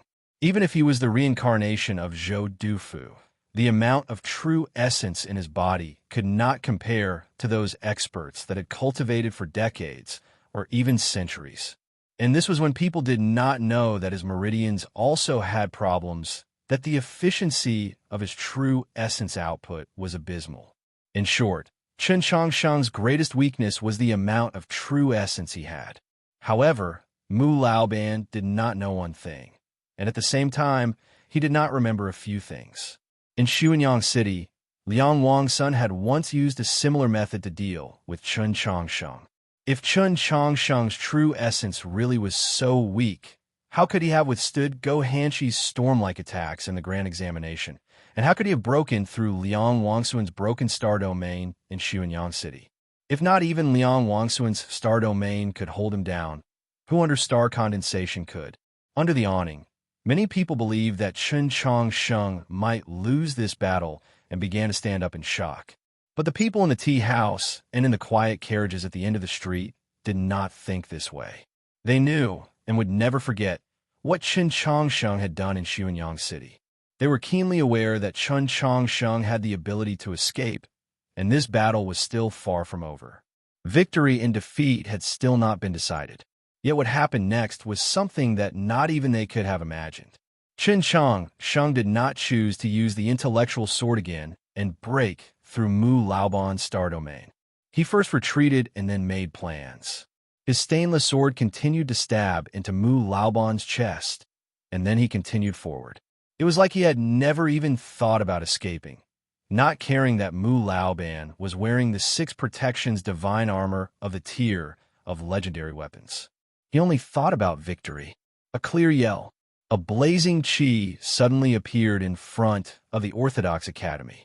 The cold and sinister chi that Mu Laoban brought with him was like ice and snow encountering the blazing sun, instantly vanishing without a trace.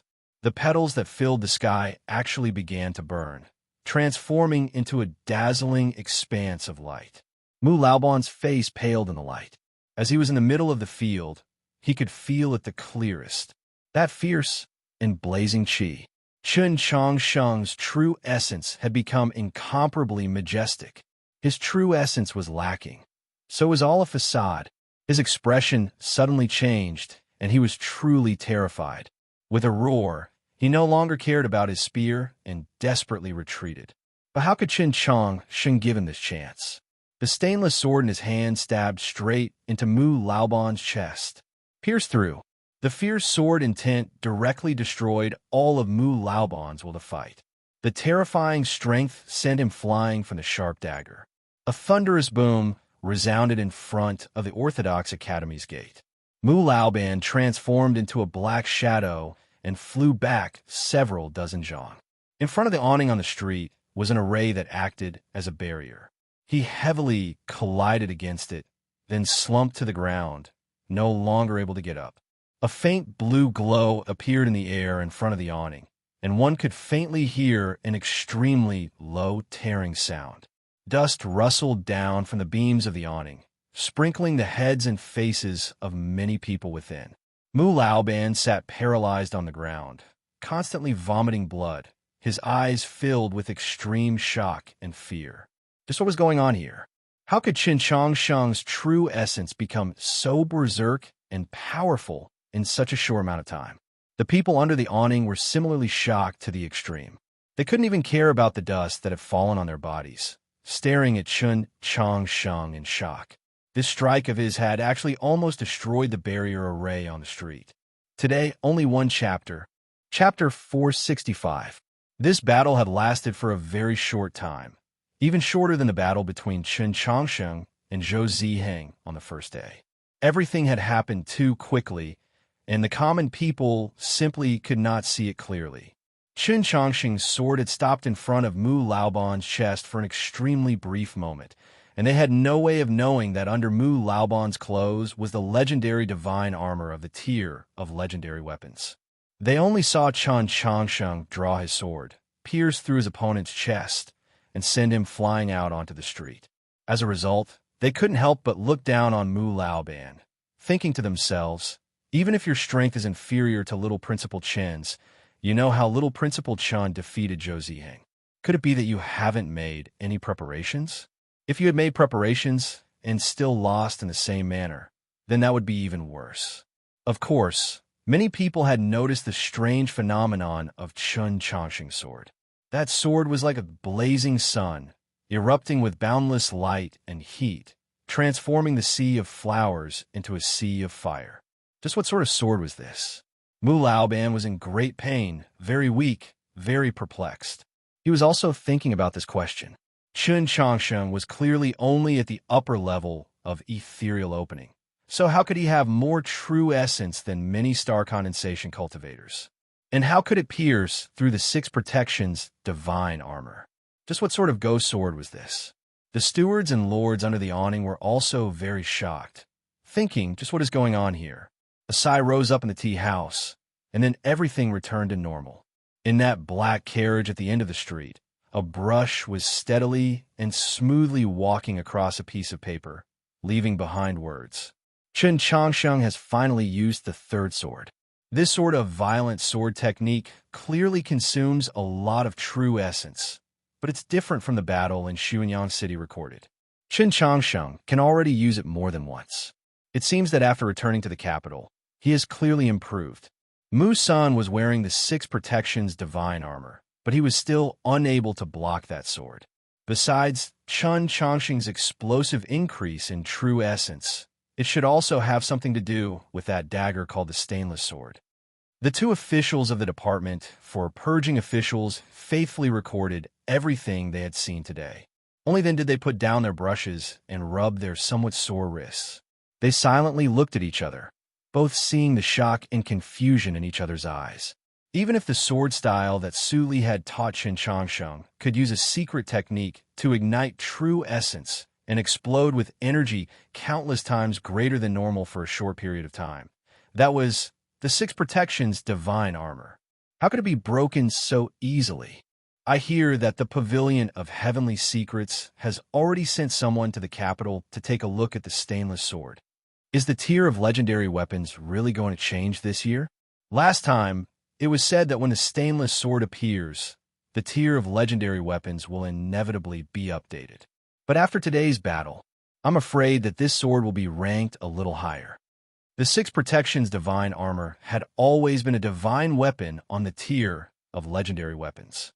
For the stainless sword to be able to so easily pierce through it meant that it was naturally ranked far above it.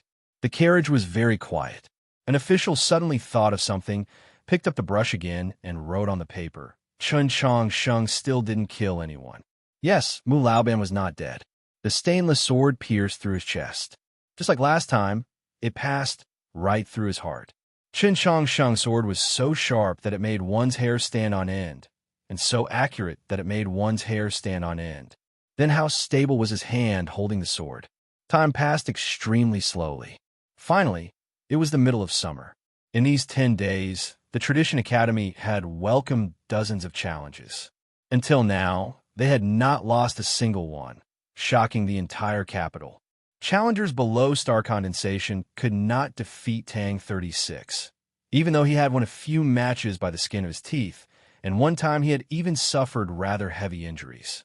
Challengers at the initial level of star condensation had all been defeated by Chun Changsheng. At this time, everyone had already confirmed that although Chun Changsheng had not yet succeeded in star condensation, he already had the level of an initial level star condensation expert. There were even people who had begun to imagine, if he were to fight with Qiu Shanjun, who had just succeeded in the beginning of the year, just who would win and who would lose. Up until now, no expert at the initial level of star condensation or above had challenged the Tradition Academy. This was because many experts at that level had become powerful figures of their own regions and were very difficult for the Tianhai clan to command. Even if there were, it was the relatively more important status of guest official. Since they were experts, they had to pay attention to their bearing and bearing.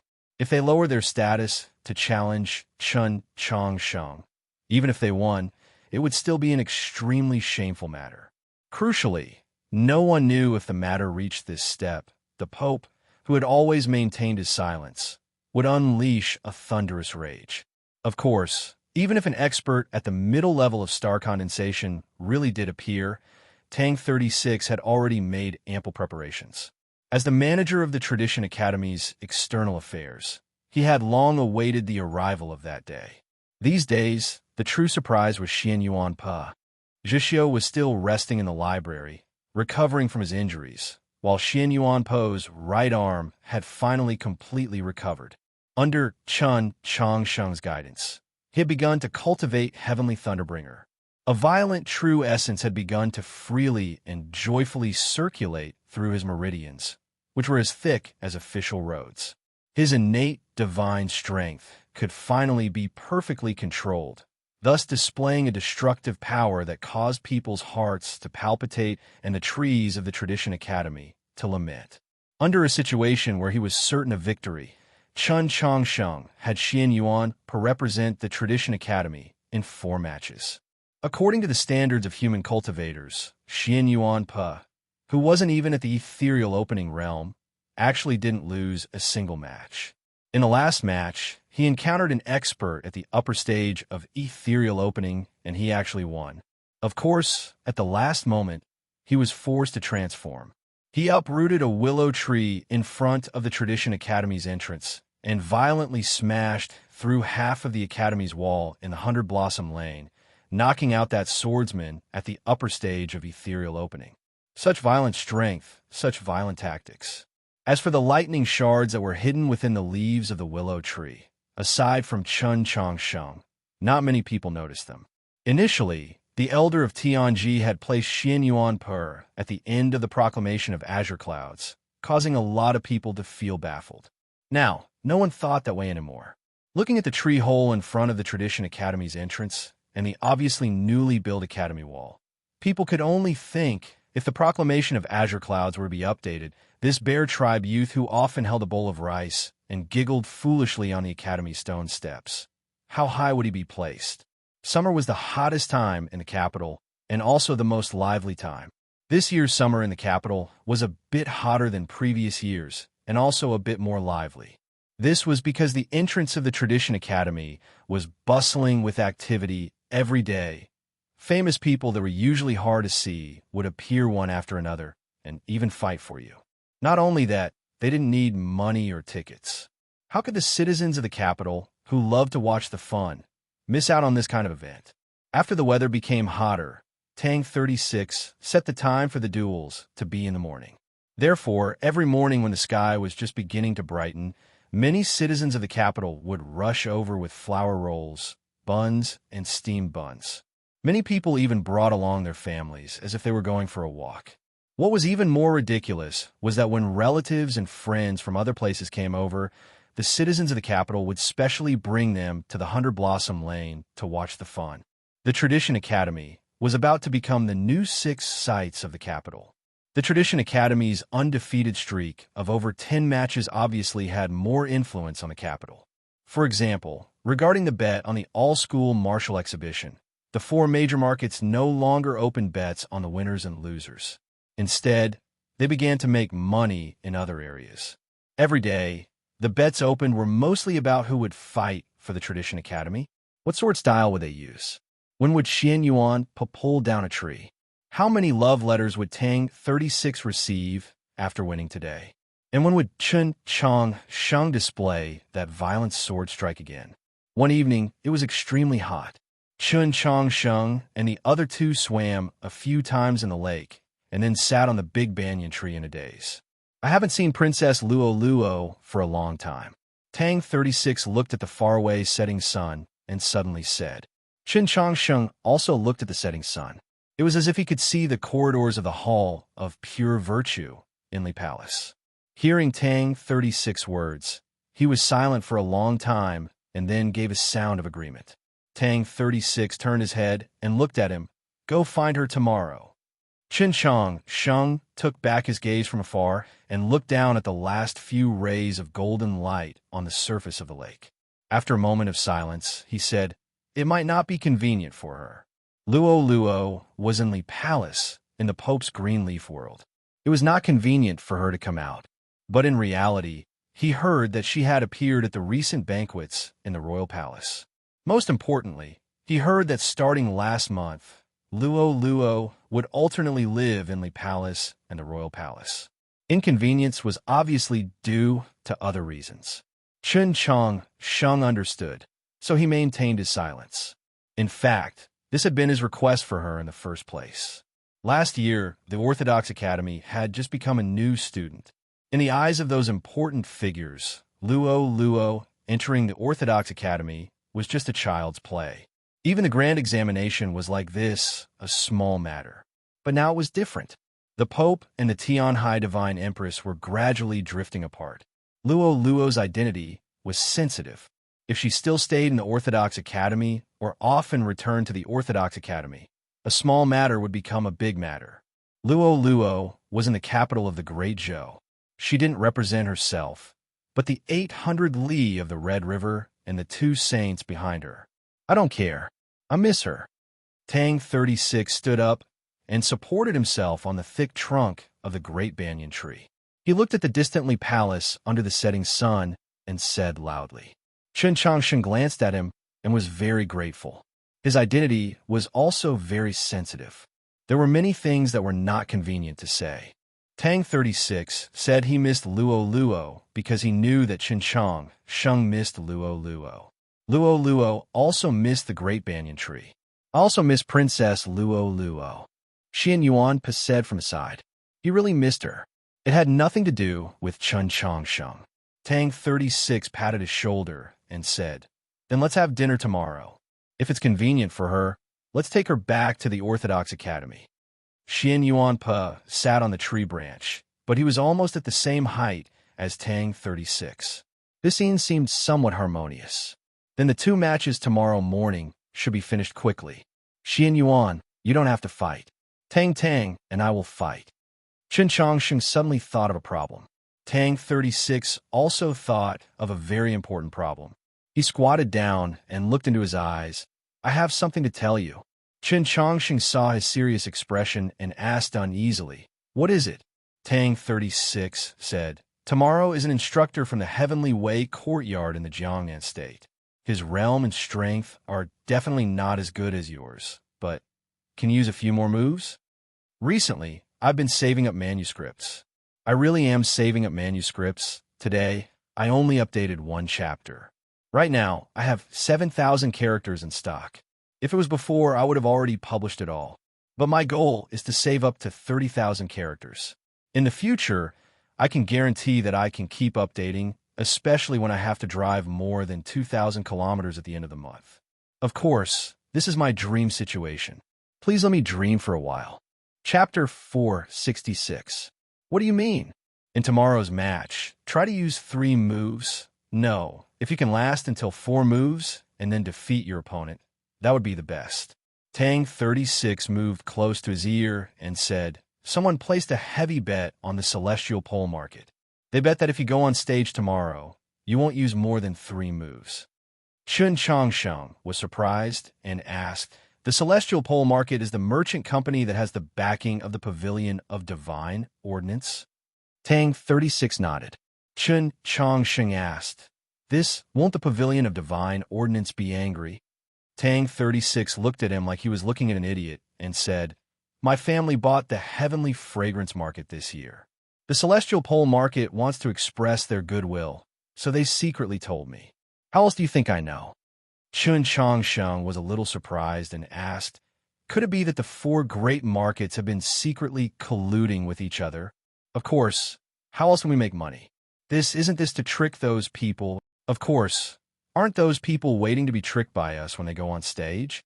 Chen Changsheng was speechless. After a long time, he asked embarrassedly, "How many moves?" Tang 36 said, "4 moves is enough." Chen Changsheng thought about it and still felt embarrassed.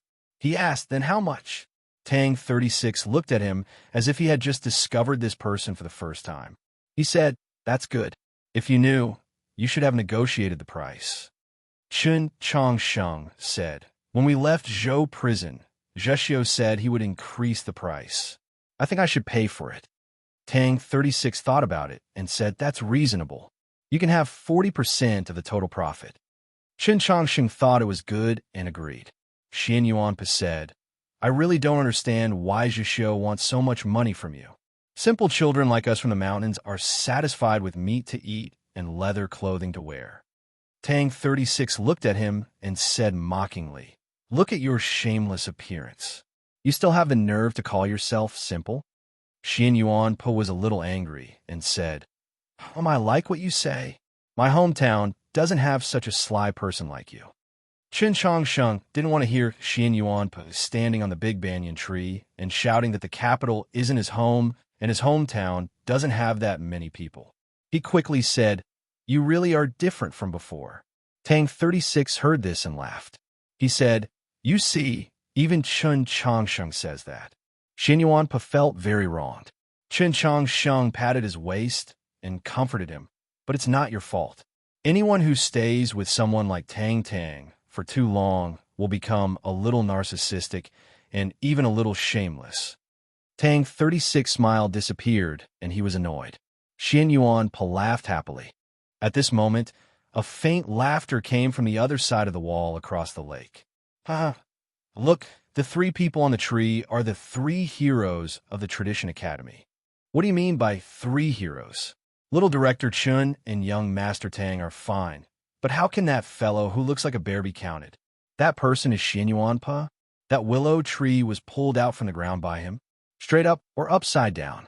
This person was like a mountain. How heavy was he? How could the tree bear it? Aren't they worried about it breaking?" The trees of the Orthodox Academy are naturally not ordinary trees. Chen Chongsheng and the other two were speechless. This was not the first time something like this had happened. Recently, there were too many people who came to the Tradition Academy to watch the fun, especially the tourists from other counties. They didn't know the rules of the capital and sneaked to the backyard without being noticed by the Li Palace clergy and the Tradition Cavalry. Seeing the wall, of course they wanted to see what the Tradition Academy looked like behind the wall, so they began to climb over the wall. The laughter and chatter on the other side of the lake suddenly stopped. Only the sound of hooves and shouting could be heard. It seemed that the tourists were already under the control of the Tradition Cavalry. The Tradition Academy returned to its silence, but the three suddenly lost interest in talking. "I don't like my life these days," Chen Chongsheng said. He had been cultivating since he was a child. What he cultivated was to follow his heart and pursue the path of immortality. Naturally, he liked peace. Although Tang 36 and Xian Yuanpa were at the age where they liked crowds, they also felt annoyed. The recent days were too busy, even to the point where they couldn't stand it anymore. Tang 36 looked at him and shook his head. "I told you to hit harder, but you still didn't listen." The first time he represented Orthodox Academy in battle, he cut off the hand of the instructor from the Palace College with a single strike. But after that, under Chen Chongsheng's request, he became much gentler in his attacks. Looking at the silent Chen Chongsheng, he continued, "If you really agree with what I said, killing a few people can definitely alleviate the current situation. You won't kill them, and you won't let me kill them. What's there to be afraid of? They'll naturally come one after the other. Isn't the Tian Hai family just trying to see us run for our lives?" Chen Chongsheng said, "But don't you think that if we keep fighting like this, it will actually help us grow?" Tang 36 said, "If you want to understand it that way, it's not wrong. But you said it yourself before, you don't like this kind of life." Chen Chongsheng looked into his eyes and said, "A few days ago, you said that if you couldn't solve these problems, you would change your name." Tang 36 was somewhat annoyed and didn't try to persuade him anymore. Thinking about what Chen Chongsheng had said before, after a moment of silence, he shook his head and said, "There really are some problems. His Holiness, the Pope, has never cared about this matter. We should study it." Chen Chongsheng said, "There's one more thing I want you to study for me." "What thing?" "Is Mu Laoban's clothes really the legendary 6 Protections divine armor?" After the battle, Tang 36 had told him his conjecture. Hearing Chen Chongsheng's question, he said, "If there's nothing unexpected, it should be like this." Chen Chongsheng was silent for a while, then said, "How can I get that 6 Protections divine armor?" When speaking of this conjecture, Tang 36 had naturally introduced the 6 Protections divine armor to him. It was originally a treasure of the Wang family of Tianliang. Later on, it was forcefully taken into the palace by the imperial court, and now it was in the hands of the Tian Hai family. Tang 36 looked at him in confusion and asked, "What do you want to do?" "I want to return it to Wang Pe," Chen Chongsheng said. "Thank him for his help in Xuanyang City." Tang 36 somewhat unhappily said, "I've helped you so much, so why haven't you thought of giving me anything?" Unhappiness, anger, resentment, the desire to kill, these are the emotions that most easily arise after being bullied and provoked. Tianhai Chenwu stood by the railing and gazed at the misty surface of the lake. He sighed, I just want to see Chun Chong Sheng kill people, whether he was forced or the result of an impulse. As long as he kills people, it's fine. If he constantly kills people, his hands will be stained with blood, and he'll become a person like Su Li.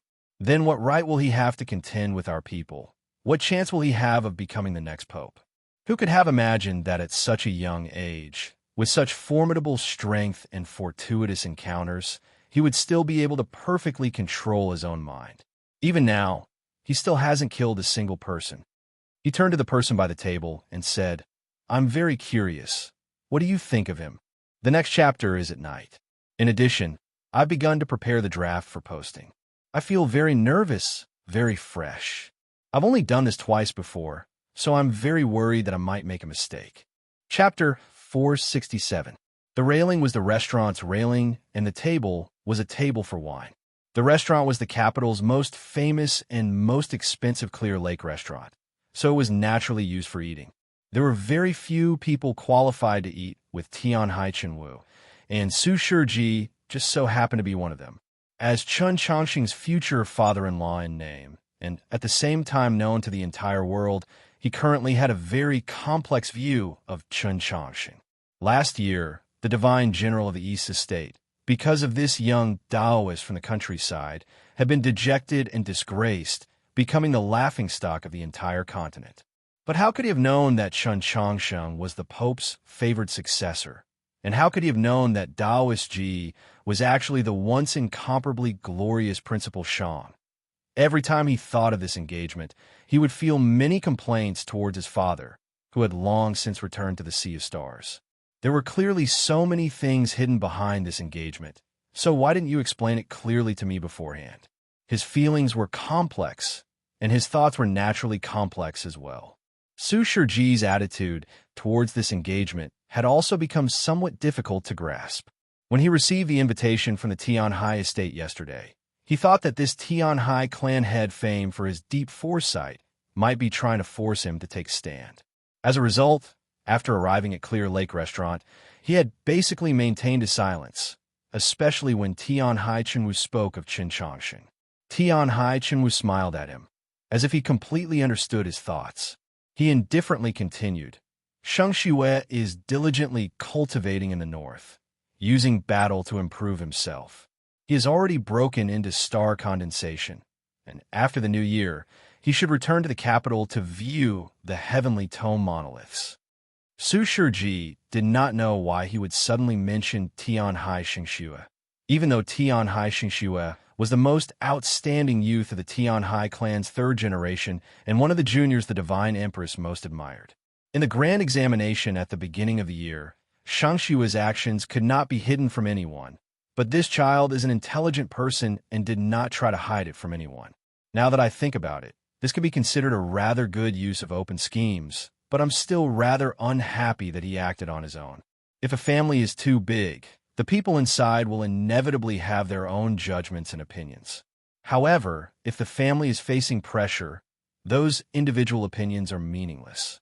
We must gather all our strength together to ensure that the whole family continues to walk on the right path.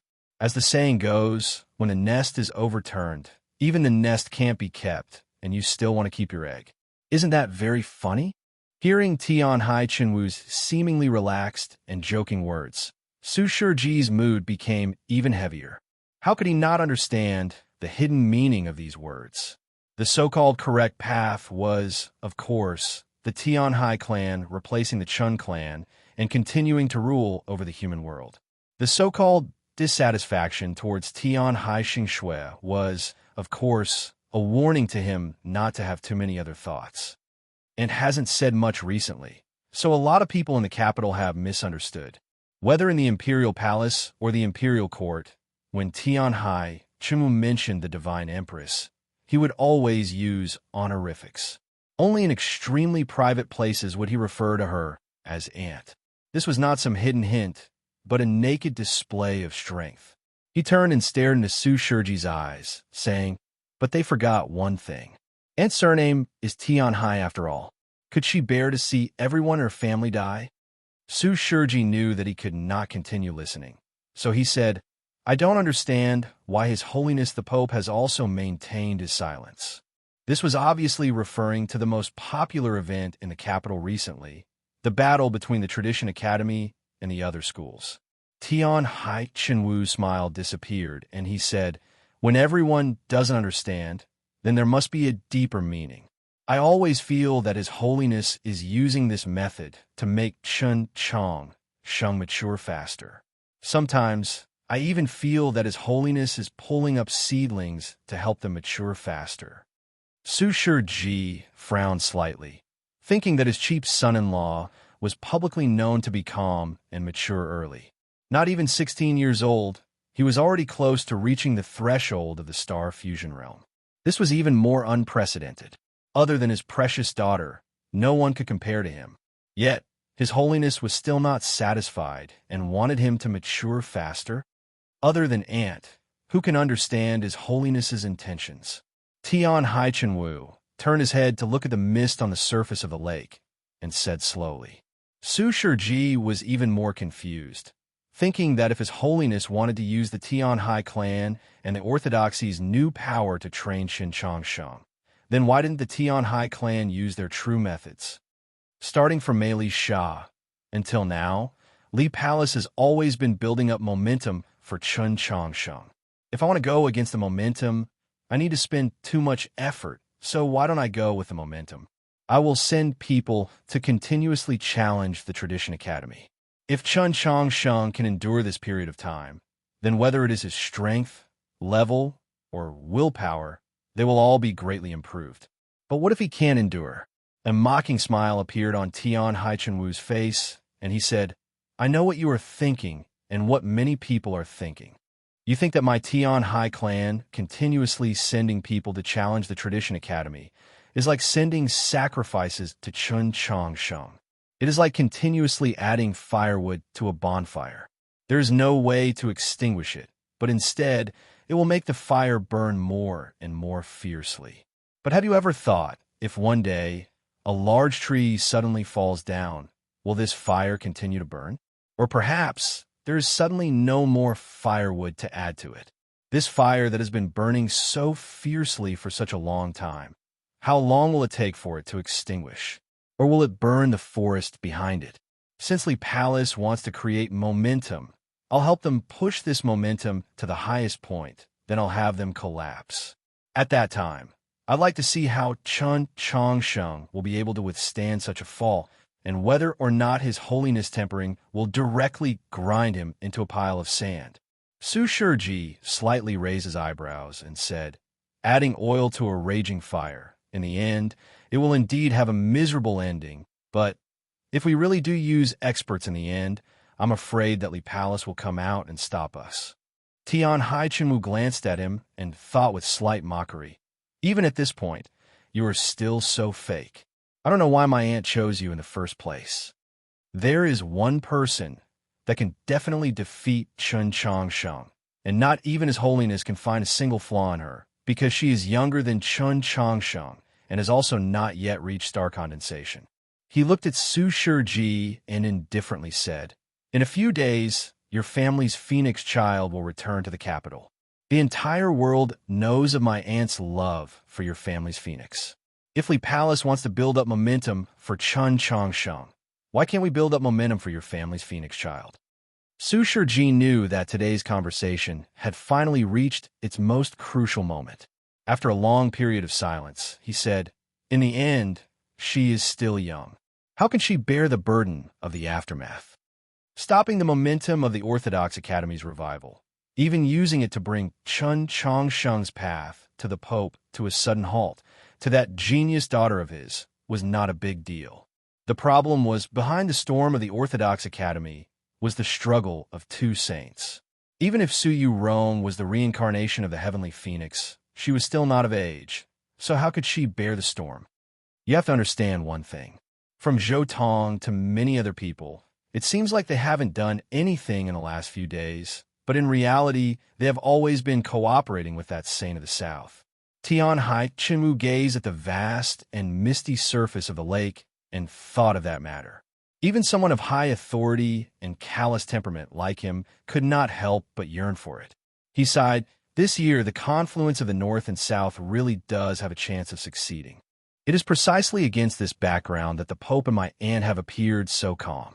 The two sides can only struggle for power, but it is not convenient for them to carry it out, so you don't need to worry too much." The banquet was dismissed, and they descended the stairs. People of status like Tian Haichenwu and Su Shiji naturally did not take the path that ordinary guests took, but a special path that Clear Lake Restaurant had left behind. No one had expected that in a path that was logically impossible for two groups of guests to meet, two groups of guests really did meet today. Tian Haichenwu and Su Shiji bumped into three young people. Three young people from the Orthodox Academy. Chapter 468. The first person Chen Chongsheng saw was Su Shiji. That stern and cold face instantly reminded him of the silhouette in the carriage outside of the Heavenly Academy last year. Then he noticed the middle-aged man walking in front of Su Shiji. The middle-aged man had a heroic appearance and looked familiar. Chen Chongsheng didn't know who this person was, but from the position of the two people, he could guess that this person's status must be very high. He bowed to Su Shiji. Because he was a junior, this was a necessary etiquette. He didn't speak first because it was also etiquette, and he really didn't know what to say to him. Although after the great trial, Su Shiji's attitude towards him obviously changed, and he even invited him to eat a normal family dinner in the Dongyu General's mansion. The family dinner didn't end very happily. The journey of that marriage letter still hadn't reached the end yet. When he straightened up, he noticed that Tang 36 was bowing to the other middle-aged man. This was a very rare thing, because Tang 36 was a person who did not pay much attention to etiquette. To be more precise, he despised those who were overly formal in the world. Back then, even in front of Archbishop Melisha, he had not been so polite. Tian Haichenwu looked at Tang 36 and asked, "How is your grandpa?" With the status and position of the master of Tian Hai family, there weren't many people in the world that needed him to greet. Even in the Wen Shui Tang family, only the old master had the right to greet him. Tang 36 smiled and replied, "His body is very good. My family sent me a letter saying that he still eats 4 bowls of rice per meal, and he eats at night every day." When he was talking, he was very obedient, especially like a sensible junior. He didn't have his usual arrogance at all. Chen Chongsheng was even more surprised. He thought to himself, who was this middle-aged man? Su Shiji said to him, "In a few days, Rong will return to the capital. Find time to eat at our mansion." Hearing this, the hallway instantly became very quiet. Tian Haichenwu looked at Su Shiji and slowly squinted his eyes. Chen Chongsheng now knew that Su Yurong was going back to the capital. After a moment of silence, he looked at Su Shiji and responded politely, "You know that the Tradition Academy has been busy recently. I'm not sure if there will be time." From the moment Su Shiji said this, Tang 36's eyes kept moving back and forth between Su Shiji and Tian Haichenwu, trying to find something. Tian Haichenwu suddenly laughed, then slowly stopped. He looked at Chen Chongsheng and said, "Since you have so many things to do, you still have the leisure to eat here?" It was just a simple question, but Chen Chongsheng felt an extremely powerful pressure, especially the coldness in his voice, as if it was about to freeze his Tao heart. It was at this moment that Tang 36's characteristic and particularly roguish voice rang out at just the right time. "I hear that you like eating at Clear Lake Restaurant the most." He was asking Tian Haichenwu. Tian Haichenwu quietly looked at Chen Chongsheng, ignoring him. Tang 36 did not feel awkward. He smiled and continued, "You know, a few days ago in the battle between Chen Chongsheng and Zhou Ziheng, I earned quite a bit of silver. Pooling from here and there, I gathered enough silver to buy this building. Today, we're here to buy the building. Starting tomorrow, Clear Lake Restaurant will have to close for business and refurbish. You might not be able to eat blue lobster for the next few days." Tian Haichenwu looked at him and mocked, the temper of a child. Tang 36 smiled and said, "I just want to tell you that in a few days when the air is clear and the crab season is coming, This restaurant might not be able to open in time. I might have to have the steward of the estate find a better place. Tian Hai Cheng-Wu looked at him and said, "In these past few years, fewer and fewer people have dared to provoke me to my face. As expected of the Tang old master's favorite only grandson, your courage truly stands out from the masses." Tang 36 opened his eyes wide and pretended to be innocent. "I don't really understand what sir means." Tian Hai Cheng-Wu laughed and sighed. "I originally just wanted the Orthodox Academy to liven up a bit, but now it seems that you'll have to suffer a bit." After saying this, he walked forward. The passage was not narrow, but it was not wide either, especially with Xin Yuan Po's mountainous body in the middle. Tian Hai Cheng-Wu walked forward, and the three youths of the Orthodox Academy wanted to make way.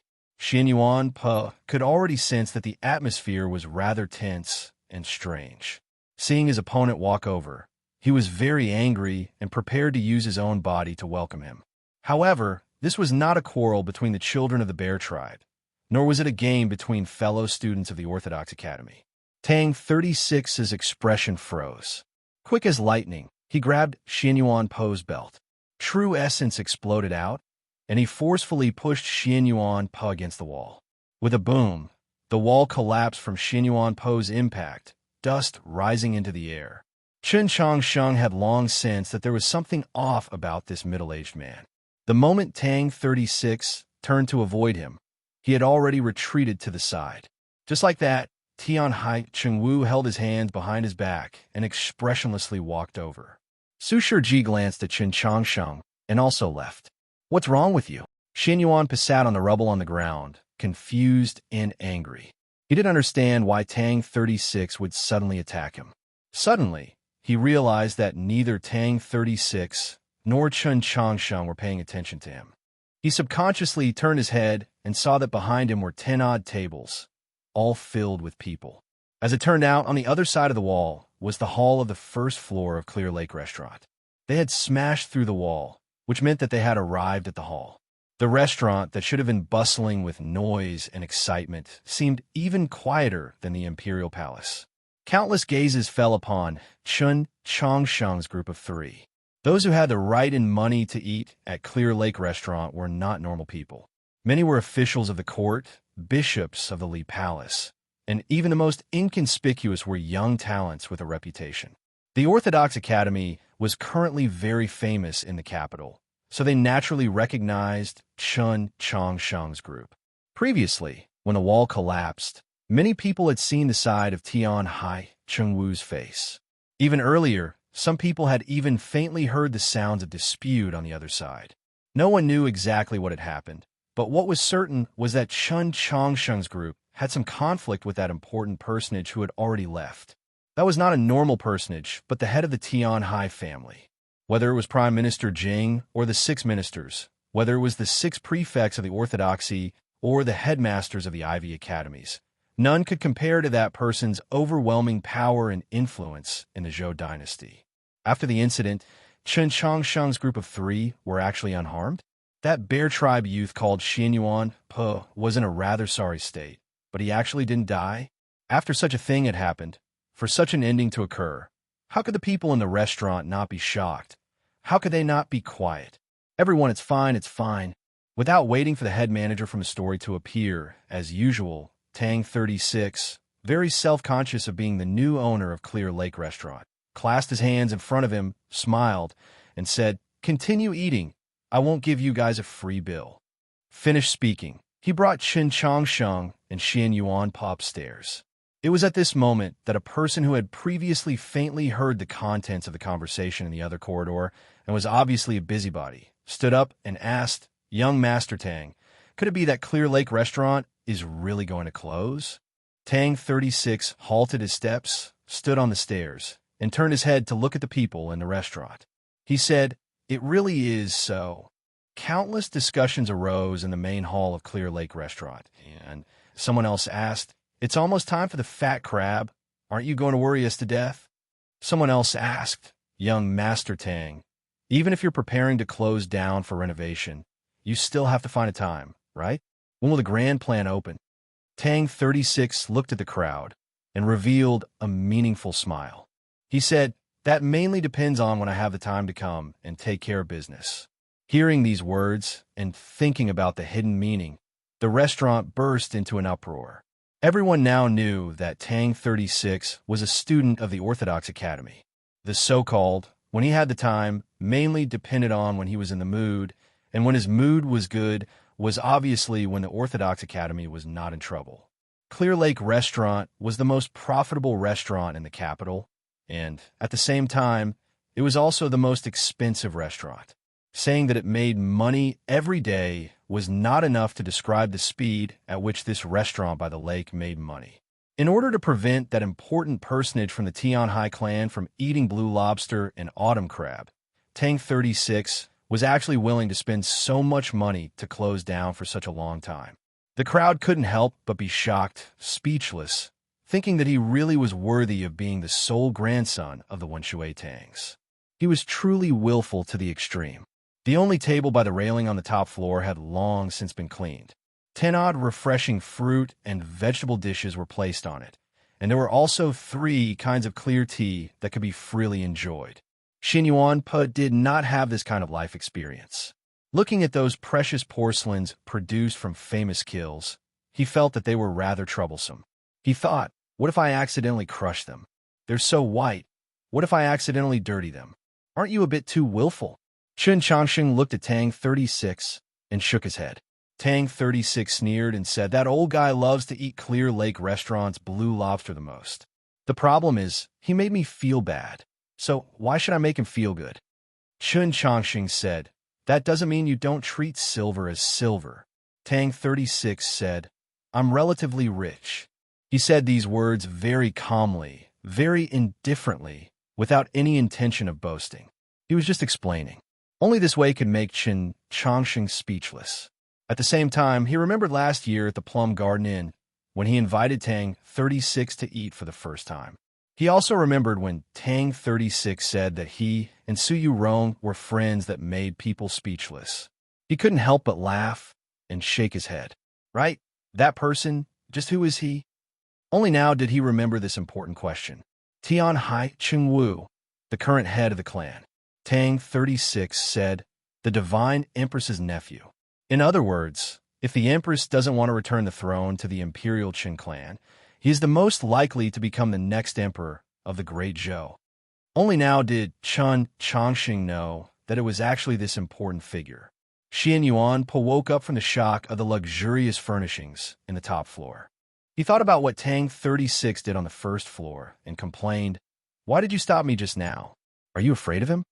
Tang 36 said mockingly, "I'm not afraid of him. I'm afraid that if you don't move, you will be beaten to death on the spot." Xian Yuanpe was not convinced and said, "With his thin and weak appearance, I can easily knock into him 3 times. Tang 36 sneered and said, "The Great Zhou dynasty has a few elites at the peak of star condensation. Do you think he will be knocked over by you? Do you think he is one of those trees by the lake that a black bear like you can knock into?" Xian Yuanpe was stunned. He never would have thought that the seemingly ordinary middle-aged man was actually an elite at the peak of star condensation. Chen Changsheng thought back to the scene in the other path, especially Tian Hai Chengwu's expression at the time. He suddenly felt that the lake wind blowing in from outside the building had become extremely cold. This was because he felt a chill in his heart. This head of the Tian Hai family really wanted to kill at that time. The next chapter is at night. How about this? I am now a person who has saved up manuscripts. Basically, before the 25th, I can guarantee 2 chapters. That is 1 chapter in the afternoon and 1 chapter in the evening. If I want to do 3 chapters, I will report to everyone after the 2nd chapter. This way, I won't have to say a few words every day and affect everyone's reading. See you tonight. Chapter 469. If the 3 of them had not given way, Tian Hai Chenwu might have given the Pope and the Tang Old Master Face and casually taught him and Tang 36 a lesson.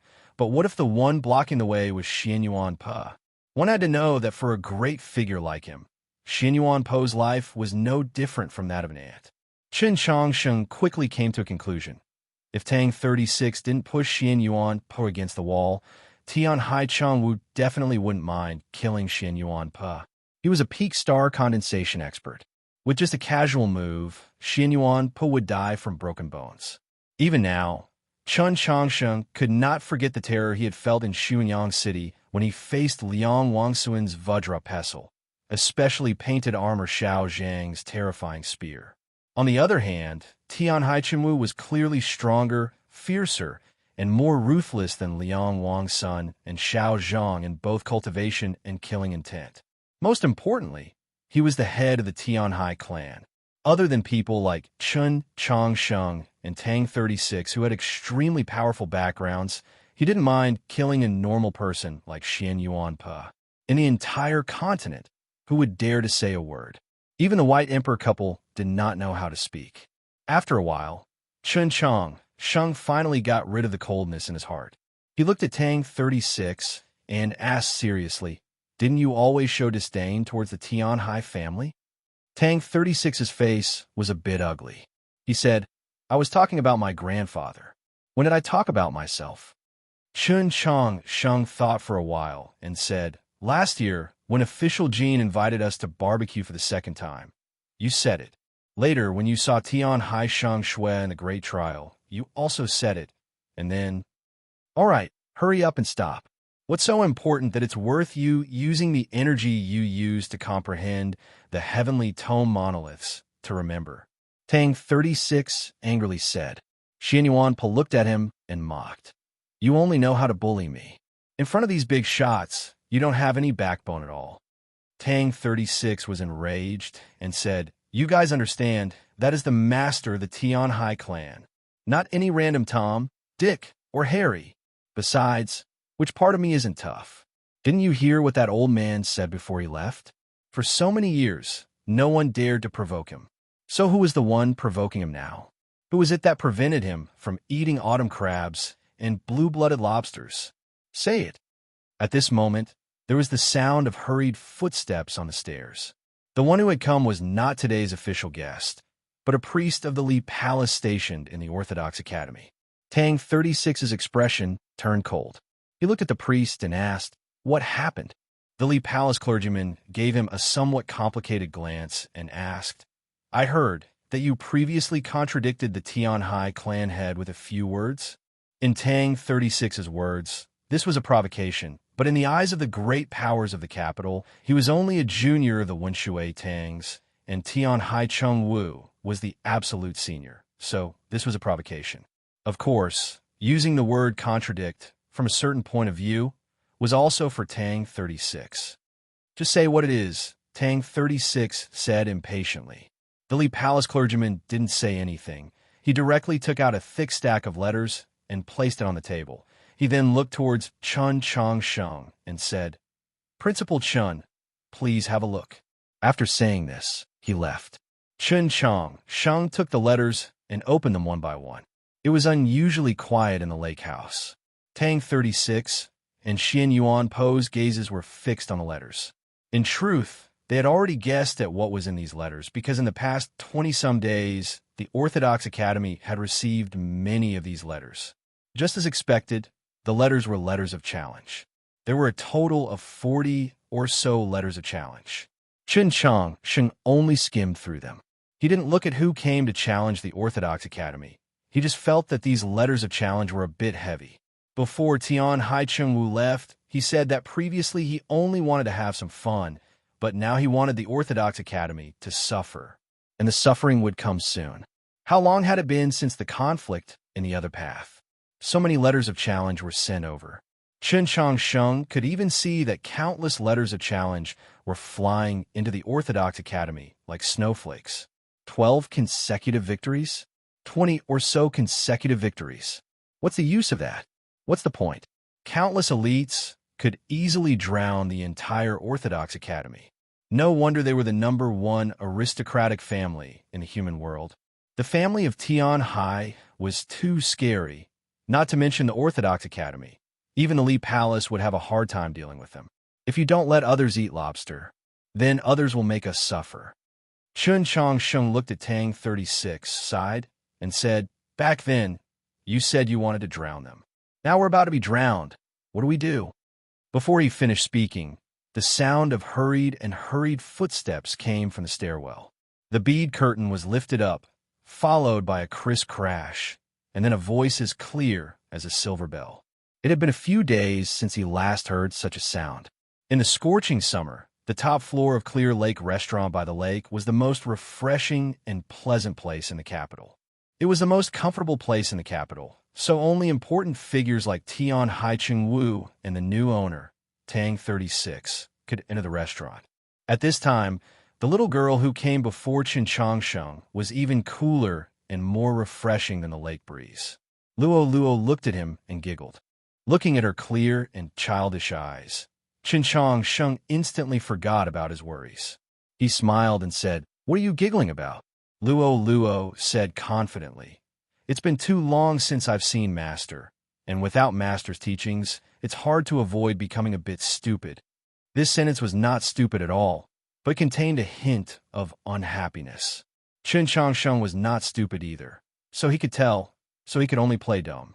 If it was in the past, Xian Yuan Pe would have knelt down on one knee in front of Luo to pay his respects, and Tang 36 would have ridiculed the two of them with jealousy. But at this time, the restaurant was very quiet.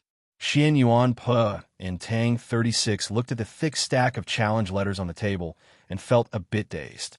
They thought about how they would have to fight non-stop every day, and they probably wouldn't even have time to eat or go to the toilet. They felt very miserable. Luo finally noticed the strangeness of the two and asked curiously, "What happened?" Tang 36 finally came to his senses and looked at Luo. His eyes became extremely bright, and he said, "Your Highness, how could Chen Changsheng not know what he was planning?" He walked up to the table and threw the challenge letters into Tang 36's arms. At the same time, he blocked Luo's sight and said, "Serve the dishes." Luo curiously poked her head out from behind Chen Changsheng and looked at Tang 36. She asked, "What's wrong?" Tang 36 looked into Chen Changsheng's eyes and understood that if he really asked Luo for help, his days after returning to the Orthodox Academy would definitely be even more miserable than if he had to bear these challenges alone. So he very firmly and naturally changed the topic and said, "Clear Lake Restaurant is going to close from tomorrow onwards. Let's eat all the blue lobsters they've stored. The murder hasn't happened yet." I suddenly remembered that Hu Ji's video was already in years ago. Oh, time, slow down. Time is like water. Drowning people doesn't pay for it. Time is like a knife. Every knife sees blood. So we need to live more comfortably. A few days ago, on May 12th, I posted on Weibo and WeChat. This is roughly what I meant. Chapter 470. Today's banquet was mainly for Luo, but in order to give her a reason to leave the Imperial Palace, they also invited some guests to accompany her, such as Prince Chen, Mao Qiuyu, and Priest Exan. When drafting the name list, Chen Changsheng didn't care about the differences in status and sensitivities. He only wanted to thank those who had once helped the Tradition Academy. Prince Chen came, but Mao Qiuyu didn't come. Priest Exan came, but when he saw the people in the field, he thought about his status and left first after leaving a gift. He received praise from Tang 36 and confusion from Xian Yuan Pe. Delicious food, clear plum wine, the lake breeze, and young people.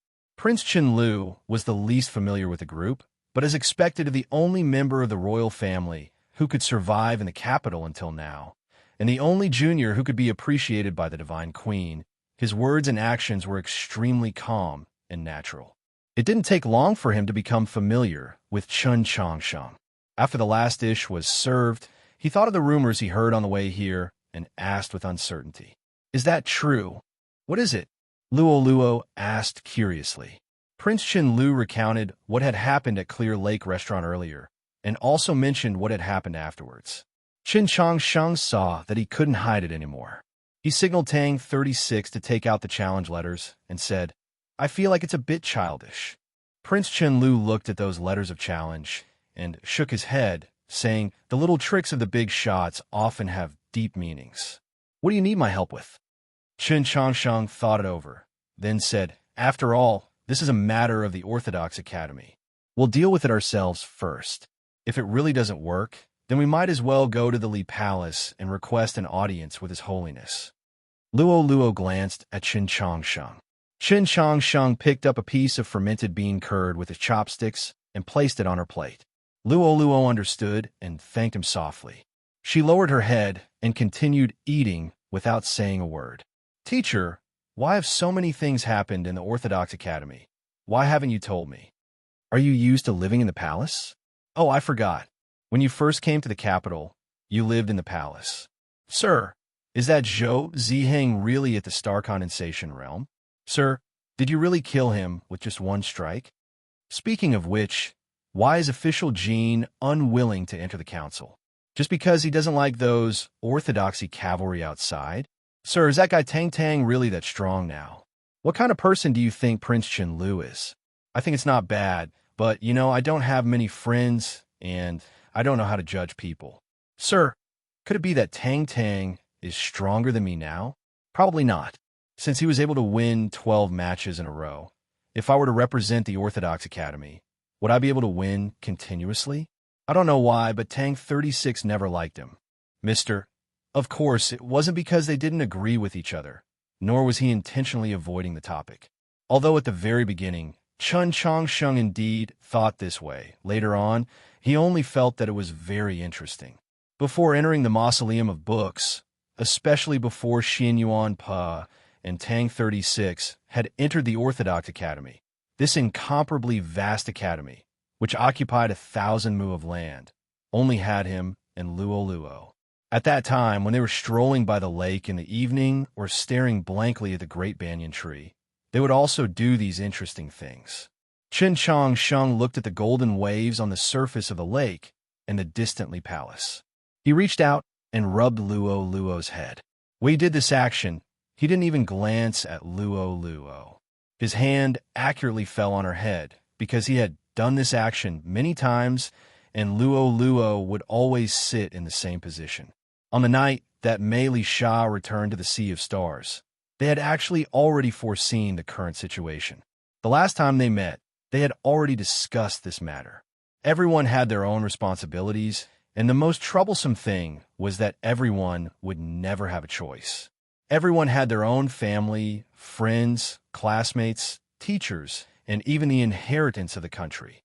Therefore, you would never be able to make a choice or decision by yourself. You always had to consider the things in front of you, and also the things in the future. I will never shirk my responsibilities.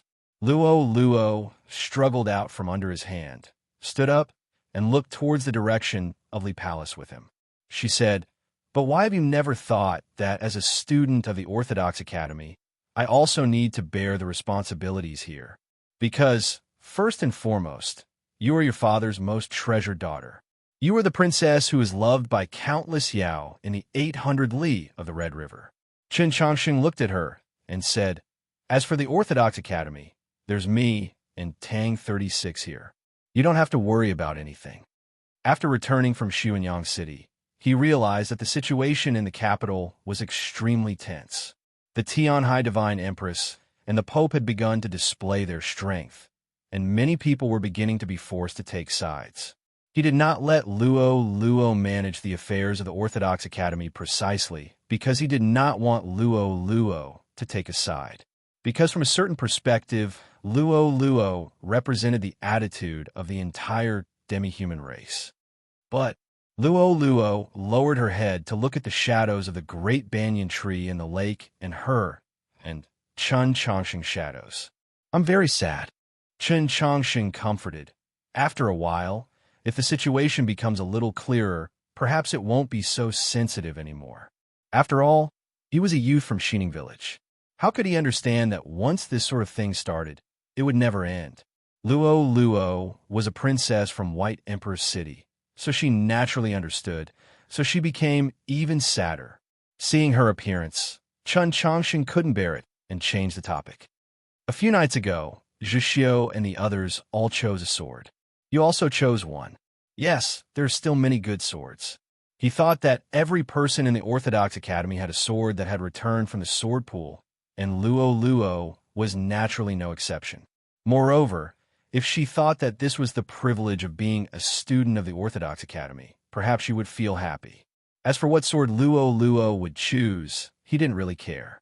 The reason why he didn't easily agree to Mo's request for the Yu Maiden sword, other than the fact that he really didn't think he had any obligation to give it to her, was mainly because Luo hadn't chosen one yet. Swords like the Yu Maiden sword and the flowing light sword were more feminine, so he had to keep them for her first. If she didn't want them, then he would deal with them. Indeed, when she heard that every person in the Orthodox Academy had a sword from the sword pool, Luo became a little happier, but she didn't immediately choose a sword. She only told Chun Changsheng to first take care of it and then think about it later. Chun Changsheng looked at the falling rain whip tied to her waist and suddenly thought that she was a princess of the demi-humans. She even had 10,000 buttons, and she also had the falling rain whip and the Emperor's tusk, divine weapons on the tier of legendary weapons. She probably wasn't interested in those famous swords of the past. Yes, I also prepared a small gift for you, if in the end I can get my hands on it. Chen Changxing looked at her and said. He thought that if he really could enter the Garden of Zhou again and learn Wang Zhiz's method from back then, he would turn those heavenly tone monoliths around the mausoleum of Zhou into little black stones and give one to her.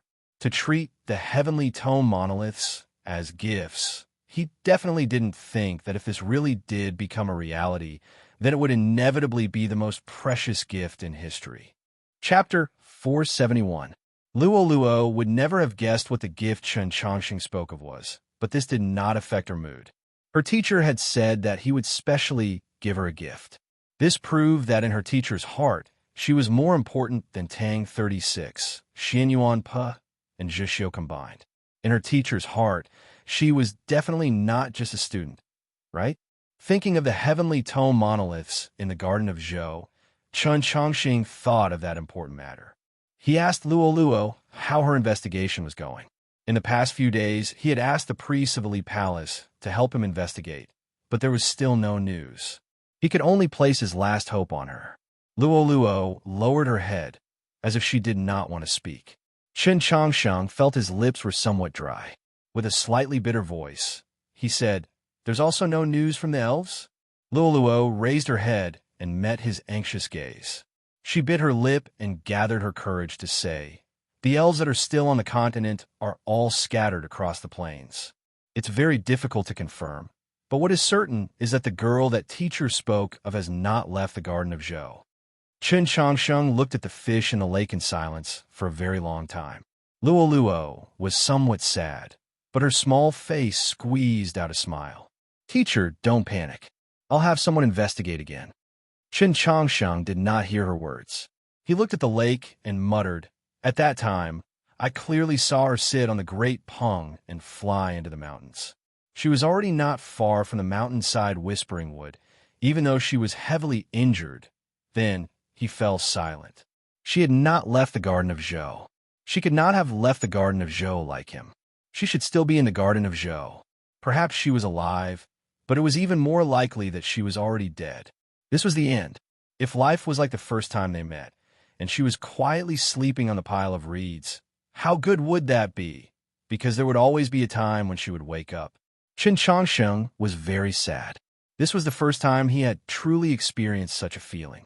Although he had occasionally thought that the girl might no longer be here, he had experienced it a little. But that was the grass under a rock, not enough to break through the hard ground. Although he had experienced it a little when he walked in front of the Black Dragon in the Tong Palace, it was still a separation, but it was different. He separated from this world, and the world separated from him. This was probably the separation. Then he remembered that he had promised her to do something for her. "In 2 days, I will go to the Divine General of the East Estate to break off the engagement." Luo raised her head in surprise. She thought to herself, after her teacher had entered the capital, he had already gone to the Divine General's estate to cancel the engagement twice, but he had not succeeded. Last time, Su Shiji had already made it clear that if he wanted to cancel the engagement again, he had to do it in front of Su Yurong. Su Yurong would be returning to the capital in a few days. So why was her teacher in such a hurry? Why didn't he wait? "I promised her to break off the engagement." Chen Changsheng looked at the fish in the lake and said without blinking, "Since I'm sure she's gone, then I have to do it even more, and I have to do it quickly, or else I'm afraid she might think I'm lying to her. Luoluo sat in the car and looked at the wall outside the window. Her face was pale. No one could understand how much courage she needed to tell Chun Chongsheng that news. This was because she was very clear that with Chun Chongsheng's personality, once he knew of this news, then she would have no hope. As expected, Chun Chongsheng quickly decided to go to the Dongyu general's estate to break off the engagement. There was no hope for his fiancée. Furthermore, she was only his student. Jin Yulu, who was outside the carriage, faintly felt something and sighed. It was this sigh filled with pity that made Luoluo cry. She put down the curtain and sobbed sadly. She thought to herself, "You guys don't understand anything. People who leave will always be more important in people's hearts. People who leave forever will never be able to be replaced in people's hearts." She understood this. When she was 5 years old, after her grandmother who loved her died in the Red River, she understood this. She knew that she could never win against the girl she never met, because the girl had already left. Perhaps, only by leaving could she be remembered. Luoluo raised her head and wiped off the tears on her face. She lifted up the curtain again and looked at the green tree of the Tradition Academy that was getting further and further away. She knew that it was time for her to leave. "Master, I have to make you remember me," she thought stubbornly. Tang 36 noticed that Chun Chongsheng's mood was a bit off today and asked, "Are you all right?" Chun Chongsheng put the wet clothes in the bucket on the clothesline and said, "I'm fine." He didn't want his friend to worry about him, and he always felt that the memories in the Garden of Zhou belonged to the two of them, so he changed the topic. "Just now, when Prince Chun Lu wanted to come to the Tradition Academy, why didn't you agree?" Tang 36 raised his brows and said with slight mockery, "Oh, I'm not the principal of the Tradition Academy. Do I have the right to disagree?" Chun Chongsheng carried the bucket into the house. As he passed by, he said, "You didn't say, but that face is so ugly it looks like he originally wanted to say that it looked like someone had died, but his words changed. Like something big happened. My face is so handsome. Even if I gave him a bad look, how ugly could it be?" Tang 36 took the washboard in his other hand and followed. He said, "I don't like this person. It's not like you don't know." This was something that Chun Chongsheng had never understood. He asked just why. "I feel that this guy is too hypocritical," Tang 36 said. Chun Chongsheng said, "If you don't have proof, don't criticize." Tang 36 sneered. "Don't you feel that whether it's his speech or his actions, he gives off a feeling like a spring breeze?" Chun Chongsheng was very confused, thinking, "Isn't this a compliment? He's a man. What reason does he have to make us feel like a spring breeze?" Tang 36 disdainfully made his own conclusion. He must have a plan, and a big one at that. It's better to stay away from him. Chun Chongsheng thought about it, and felt that this was reasonable, but from the current situation, the imperial family had been separated into various counties. Other than the orthodoxy and Luo, they had no other powerful external help. Prince Chun Lu purposely befriending the Tradition Academy was understandable. As they talked, the two entered the house. After putting down the things, Chun Chongsheng went to Zhixio's room. Zhixio's wounds were gradually improving. Although he still couldn't walk, he could move. A few days ago, they moved him back to the house.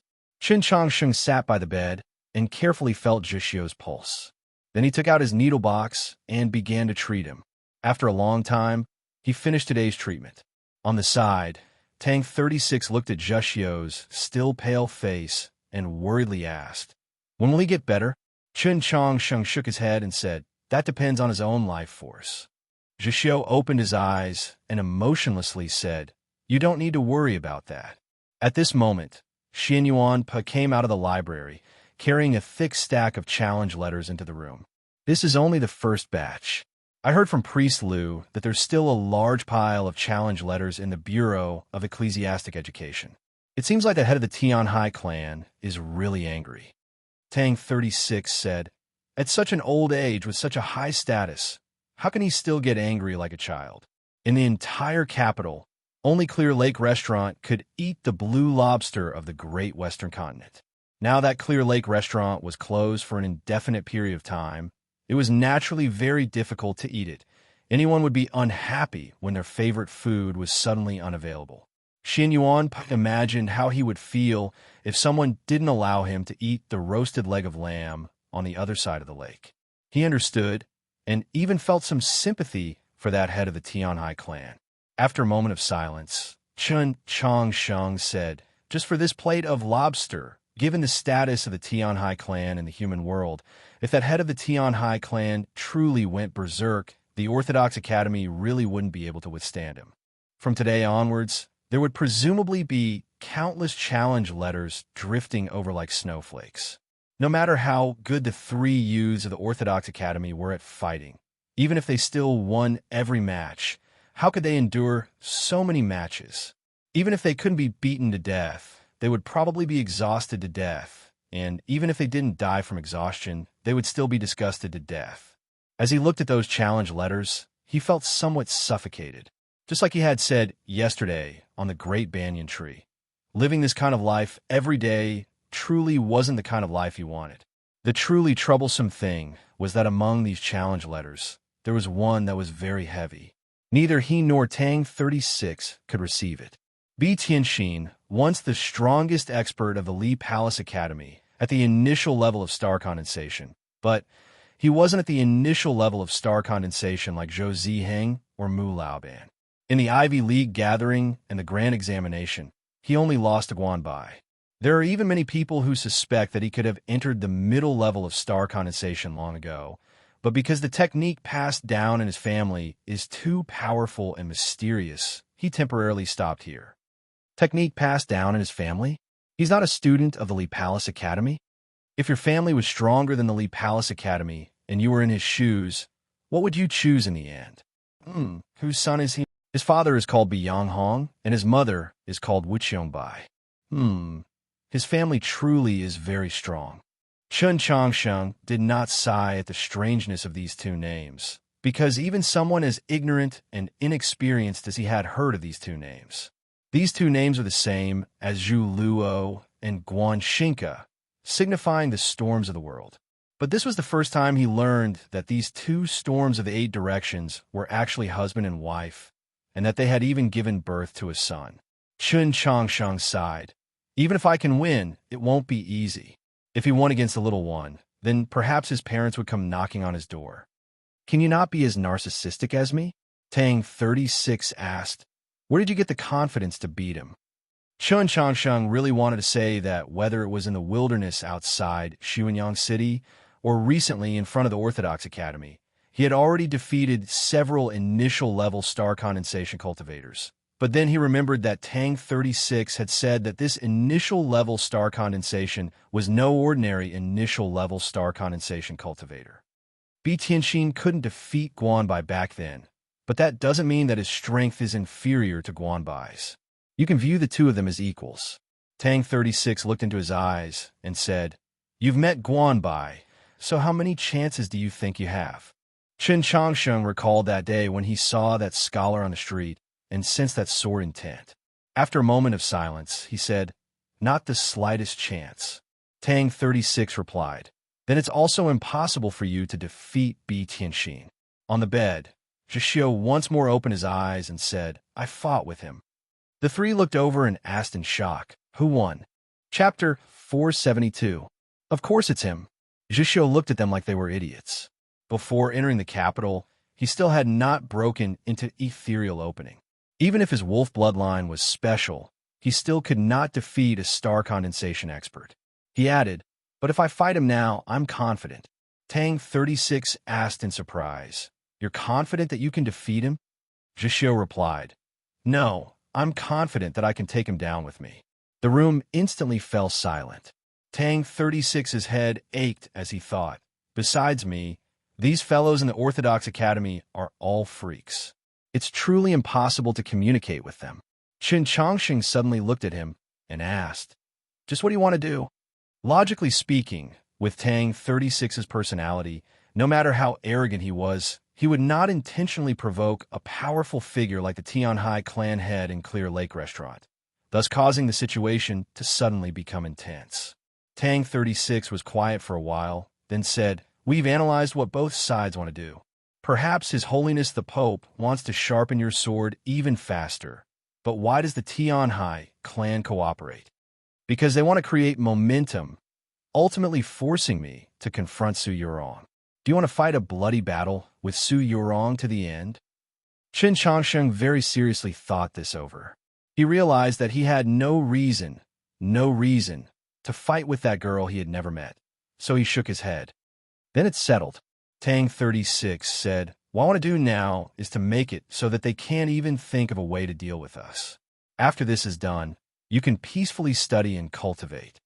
"Can I really?" Qin Changsheng looked at him and asked seriously.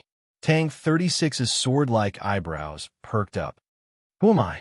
Qin Changsheng suddenly thought of Su Li by the hot spring in the mountains and felt that this matter was rather unreliable. But why would they suddenly increase their suppression of the Orthodox Academy?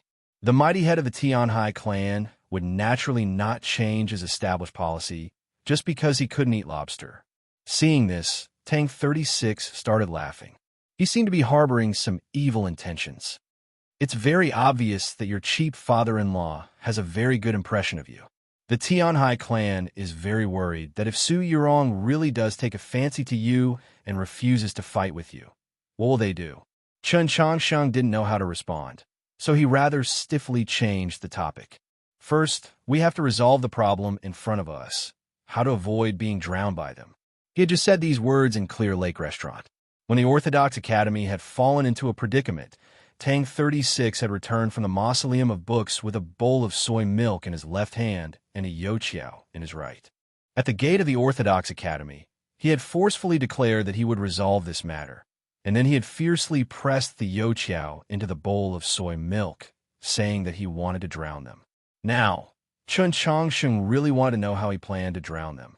The method of blocking soldiers when they come could obviously not be used anymore. If he did not have a good way to deal with it, he could only stop thinking about it and directly go to the Li Palace to request an audience with the Pope. There are many ways to drown. Tang 36 said confidently, "My next method is called drowning the 7 armies." Drowning the 7 armies? Qin Changsheng was confused. Tang 36 suddenly said, "I heard that the Orthodoxy cavalry captured 2 more groups of foreign tourists who wanted to break into the Orthodox Academy to see the scenery." Qin Changsheng thought to himself, "What does this have to do with what we are discussing now?" Tang 36 continued, "This incident reminded me of something. Since many people want to come in and watch, we might as well sell tickets directly. We can still make some money." Qin Changsheng and Xin Yuan still did not understand. Tang 36 looked at them and said seriously, "What I want to say is the Orthodox Academy is very large. With just a few of us, won't we feel lonely?" On the morning of the next day, just as the sky began to brighten, many people gathered outside the Orthodox Academy to watch the spectacle. It was obvious that the fact that the Orthodoxy cavalry had captured 3 groups of tourists who wanted to break into the Orthodox Academy yesterday had not affected the mood of the other people. Moreover, the incident at Clear Lake Restaurant yesterday and the rage of the Tianhai clan head had already spread throughout the entire capital. Everyone knew that in just one day, more than 40 cultivators would come to challenge the Orthodox Academy. It had to be known that in the past few days, there had only been a total of several dozen matches. Who would be willing to miss out on this sort of spectacle? Of course, the Orthodox Academy could drag it out like it did in the first 2 days, but now was not the same as before. Today, there were more than 40 letters of challenge. Tomorrow, there would probably be even more letters of challenge. Snowflakes incessantly fell, snowballs incessantly rolled. When the time came, the snow on the ground would get thicker and thicker, and the snowballs would roll even higher than the academy gate. What could those youths of the Orthodox Academy do then? The flower peddlers outside the alley had already arrived, and the breakfast peddlers had taken up good spots even earlier. As the crowd ate hot steamed buns and refreshing cold noodles, they excitedly discussed this matter. The air was suffused with the smell of meat stuffing and cucumber, so much so that those infatuated girls who adored Tang 36 wanted nothing more than to hide the fresh flowers in their bosoms, afraid that the fragrance of the flowers would be ruined. The crowd suddenly quieted down because in front of the pergola on the opposite side of the street, many people had appeared. These people were old and young, tall and short, but they were all silent. They were clearly not commoners who had come to watch the spectacle, because they all exuded an extremely dangerous chi. They were all true experts who had come to challenge the Orthodox Academy. Seeing these several dozen experts that the Tianhai clan had transferred from various academies and even from the counties, many people couldn't help but worry for the Orthodox Academy, thinking, how can they win? How can they finish? At this moment, the gate of the Orthodox Academy was pushed open from the inside. The street outside of the academy was completely silent, and the atmosphere was a bit strange. Even the girls were only looking at the gate with hope, but they weren't shouting Tang 36's name and saying crazy things like, I must marry you like a few days ago. The person who walked out of the Orthodox Academy wasn't Tang 36, nor was it Chun Chong Sheng. It was Officer Xian. Officer Xian looked at the crowd around him, especially the experts on the far side of the street, and couldn't help but shake his head. His expression was a bit complicated, but it was hard to tell if he was worried for the Orthodox Academy or something else. He took out a piece of paper from his bosom and ordered his subordinate to carefully stick it on the wall next to the gate of the Orthodox Academy. Then he turned to the crowd, cleared his throat, and said loudly, Today, the Orthodox Academy will temporarily stop accepting challenge requests. The 100 Blossom Street and the streets further away were completely silent.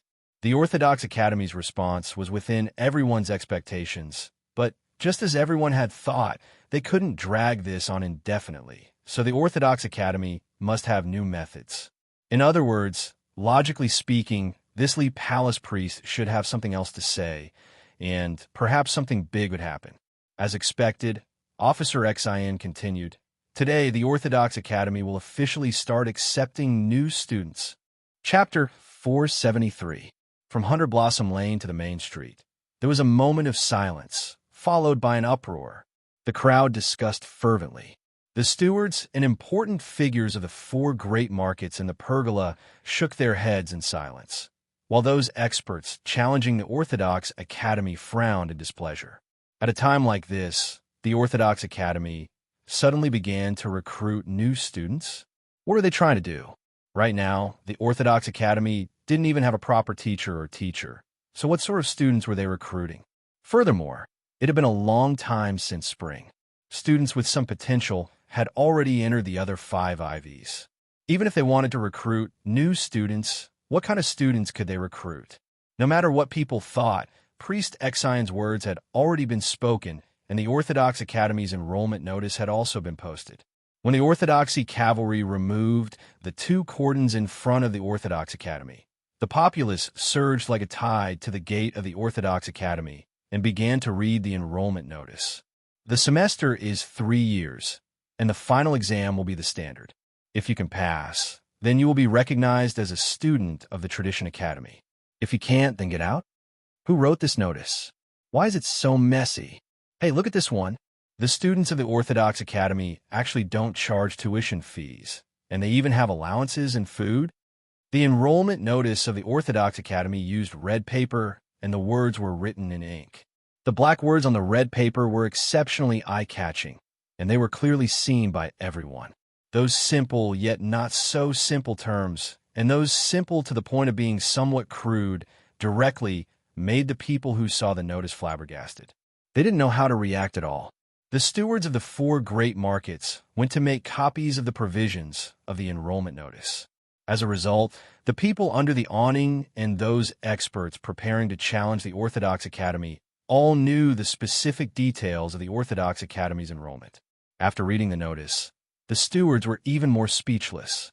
They could clearly see that this matter was not in line with Chun Chongsheng's personality. It was definitely the work of that young Master Tang. Thus, the stewards of the 3 great markets all walked in front of the Heavenly Fragrance Market's position and asked the steward of the Heavenly Fragrance Market, "What exactly did your young master want to do? Using this to stall for time? Let's not talk about anything else. We cooperated quite well yesterday, so how about we let little Director Chun try to use 5 strikes in the next round?" After reading the announcement, the crowd did not disperse. Instead, they surrounded the gate of the Orthodox Academy and began to discuss. Up until now, no one knew why the Orthodox Academy had chosen the middle of summer, which was not the traditional time to recruit new students, to suddenly start recruiting, but this did not stop people from making their own judgments. The Tradition Academy shouldn't be able to recruit any students. Putting aside the fact that the Ivy Academies had already accepted new students in the spring, just the current situation of the Orthodox Academy meant that not many people would dare to apply. The current Orthodox Academy was no longer the taboo, forgotten graveyard of the capital like it was last year. There were already signs of a new life, but what could they do? The situation in the capital this year was tense, especially when the Orthodox Academy was at the heart of the struggle between two great powers. Entering the Orthodox Academy at this time to study, not to mention learning anything, would only bring about endless troubles. At this moment, the gate of the Tradition Academy opened again. Chen Changsheng and the others carried a few tables and walked out with pen, ink, and paper. The crowd surrounded him with a rumble. The people of Jingdo had always been fearless, and they directly began to ask these questions. Fortunately, the Li Palace clergy and the Tradition cavalry arrived quickly. Before Chen Changsheng and the others' heads were dizzy from the noisy crowd, they had already separated them into an area. Chen Changsheng, Tang 36, and Xian Yuan sat behind 3 tables. The table was covered with paper, the ink in the inkstone was already ground, and the pen was placed on a rack. Only the table in front of Chen Changsheng had an additional name list and the seal of the principal. Everything was ready, only waiting for someone to sign up. At this time, the morning light was already bright. At 8 or 9 o'clock, the fresh sun had already risen. Time passed slowly. In front of the Tradition Academy, there were still 3 tables and 3 people. The crowd surrounding the announcement had already dispersed, but no one came to sign up. Xian Yuan looked at the delicate brush on the rack, and then looked at his rough hands. He thought to himself that pulling up trees was easy, but writing was too hard. Fortunately, no one came today. Chen Changsheng lowered his head in embarrassment, but since it was already like this, he didn't want to complain about Tang 36. He could only helplessly think, could it be that no one came to sign up? Tang 36 table was the busiest. From time to time, young girls would come up shyly, put down their sachets, and run away like frightened deer. There were also some brave girls who asked him to write a fan for them. Of course, these girls only wanted to use this rare opportunity to get closer to him, but no one actually signed up. Minister Exen, who was responsible for maintaining order, had an increasingly ugly expression, but Tang 36 didn't feel anything. Yes, he didn't feel embarrassed at all, or at least he didn't show it. He smiled warmly, talked softly with the young girls, put the sachets and other gifts on the table, and sincerely expressed that he would use them well. For a moment, Chen Changsheng took advantage of the slightly quieter table to go over and whisper, "Which one is Tian Exine?" Tang 36 said, "This kind of person obviously can't just casually appear." I looked, he's not here. Chen Changsheng relaxed a little, and then said, "Your table is almost full." Tang 36 arched his brows, indescribably confident and proud. Envious of G, Tang 36 lightly coughed and said, "But there's not a single sign-up form on your table." Tang 36 lightly coughed and said, "But there's not a single sign-up form on your table." Chen Changsheng said, "I see that you very much enjoy the feeling of being surrounded by girls, so you really aren't in a hurry." Tang 36 said, "What do you know? I'm building up a good image. The Orthodox Academy is recruiting new students, and I'm a living signboard, so I naturally have to be more patient and gentle." The news that the Orthodox Academy was recruiting new students quickly spread through the entire capital. Many people, even those important figures, couldn't suppress their curiosity. They either personally came or sent their capable subordinates, wanting to know just what these youths from the Orthodox Academy wanted to do. 2 important figures had often appeared in that tea house in 100 Flowers Lane in the past few days, so they naturally wouldn't be absent today. They were Taoist Siyuan, who had proposed the new rules for the all-school martial exhibition, and Mao Qiuyu, the Archbishop of the Hall of Illustrious Persons who had come as a representative of the Pope's will. Dao Siyun looked at the deserted entrance to the Orthodox Academy, at the 3 tables and the 3 youths, and shook his head. Truly a troublemaker. Mao Qiu sat across from him at the table, looking at the smiling Tang 36 who was waving at the girls in the crowd. He laughed and said, "Truly a clown." Before he became Archbishop of the Hall of Illustrious Persons, he had been the principal of the Heavenly Tao Academy. Before Tang 36 entered the Orthodox Academy, he had been his student. Daoist Siyun creased his brow and said, "This sort of farce is truly a disgrace to the Li Palace." A farce? I don't think so. Perhaps they won't be able to recruit a single new student today, but Mao Qiu's smile faded and he indifferently said, "The entire continent will soon know that the Orthodox Academy, after nearly 20 years, is finally beginning to recruit again." The Orthodox Academy began to recruit again. The recruitment here referred to a large-scale, formal recruitment, and not the situation like when Chun Chang Sheng mistakenly entered the Orthodox Academy. In the eyes of many elders of the Orthodoxy and many commoners who remembered the glory days of the Orthodox Academy, this was a very symbolic event. But at that time, in the period from morning to noon, this event really seemed like a farce. The entrance to the Orthodox Academy always had 3 tables and 3 youths. It was so deserted that even the bystanders felt a little embarrassed, let alone the people involved. At some point, Tang 36 had Xian Yuan find a large umbrella from the Orthodox Academy storeroom and placed it on top of the 3 tables to block out the sunlight and to pass the time. "Is it okay?" Qin Chang Sheng lowered his head and asked. At this time, the girls who delivered the flowers couldn't stand the heat anymore and reluctantly returned home. The people who stayed on the street saw this side and disgust. From their expressions, it was obvious that they were laughing at them, although they didn't seem to have any evil intentions. But at this time in the capital, who knew how many people were laughing at them with deep evil intentions? Chapter 474. Of course you can. Tang 36 didn't show any sign of defeat on his face. He said, "Did you notice that although no one came forward, more and more people are coming to see us?" Xian Yuan, who was suffering from the heat, he breathed heavily and said, "Everyone in the capital is coming to see us. What's the benefit?" Hearing this, Chen Changshen couldn't help but laugh. "What a stupid bear," Tang 36 said to Chen Changsheng. "Look at the crowd carefully. Don't you see a lot of people who are younger and brighter than those who came to see before?"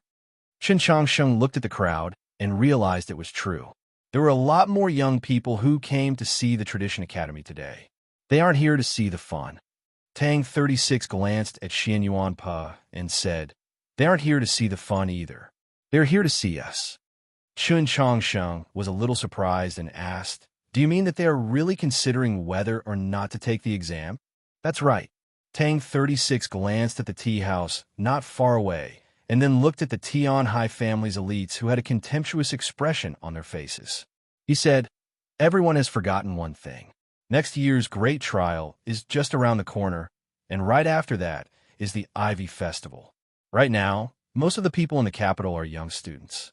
Successfully purified? I don't need too many meditation state cultivators." Chen Changsheng remembered the young students he and Luo saw on the street before and after the foundation trial last year.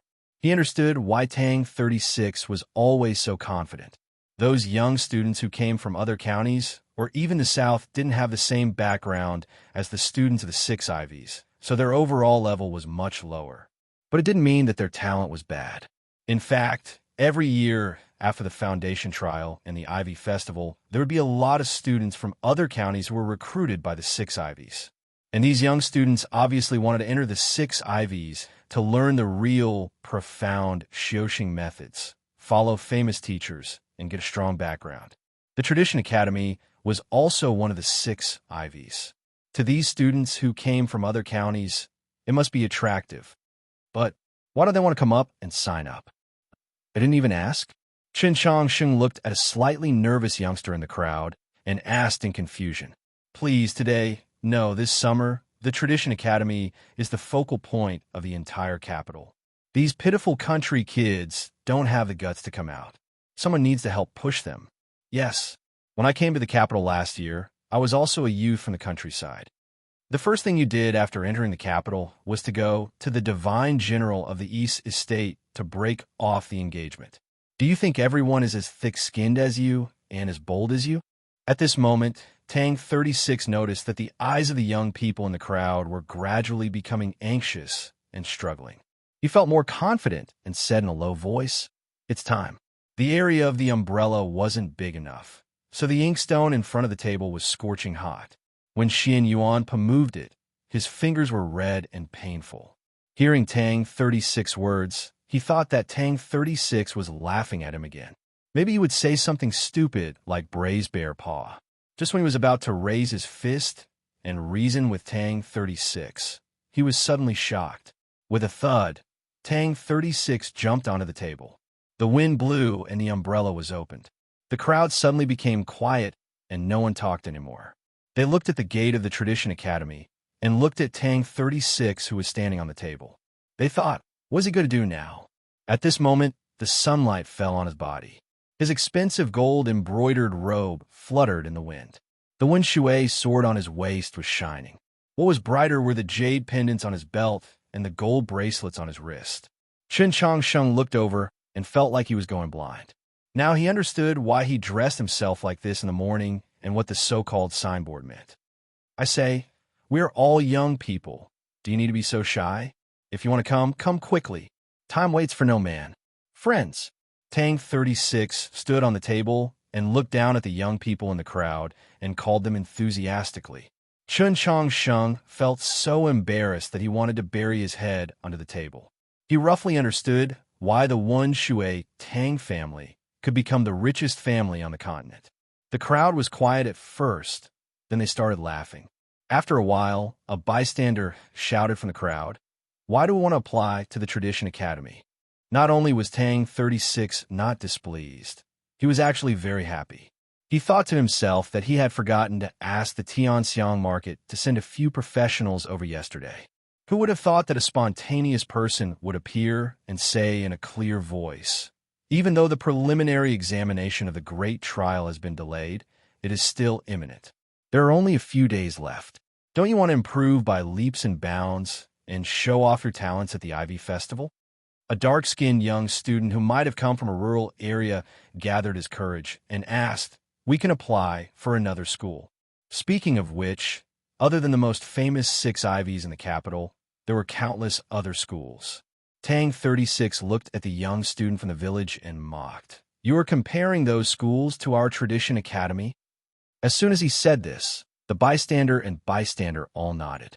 They thought that no matter how weak the Tradition Academy was, since it was reopened, normal schools couldn't compare.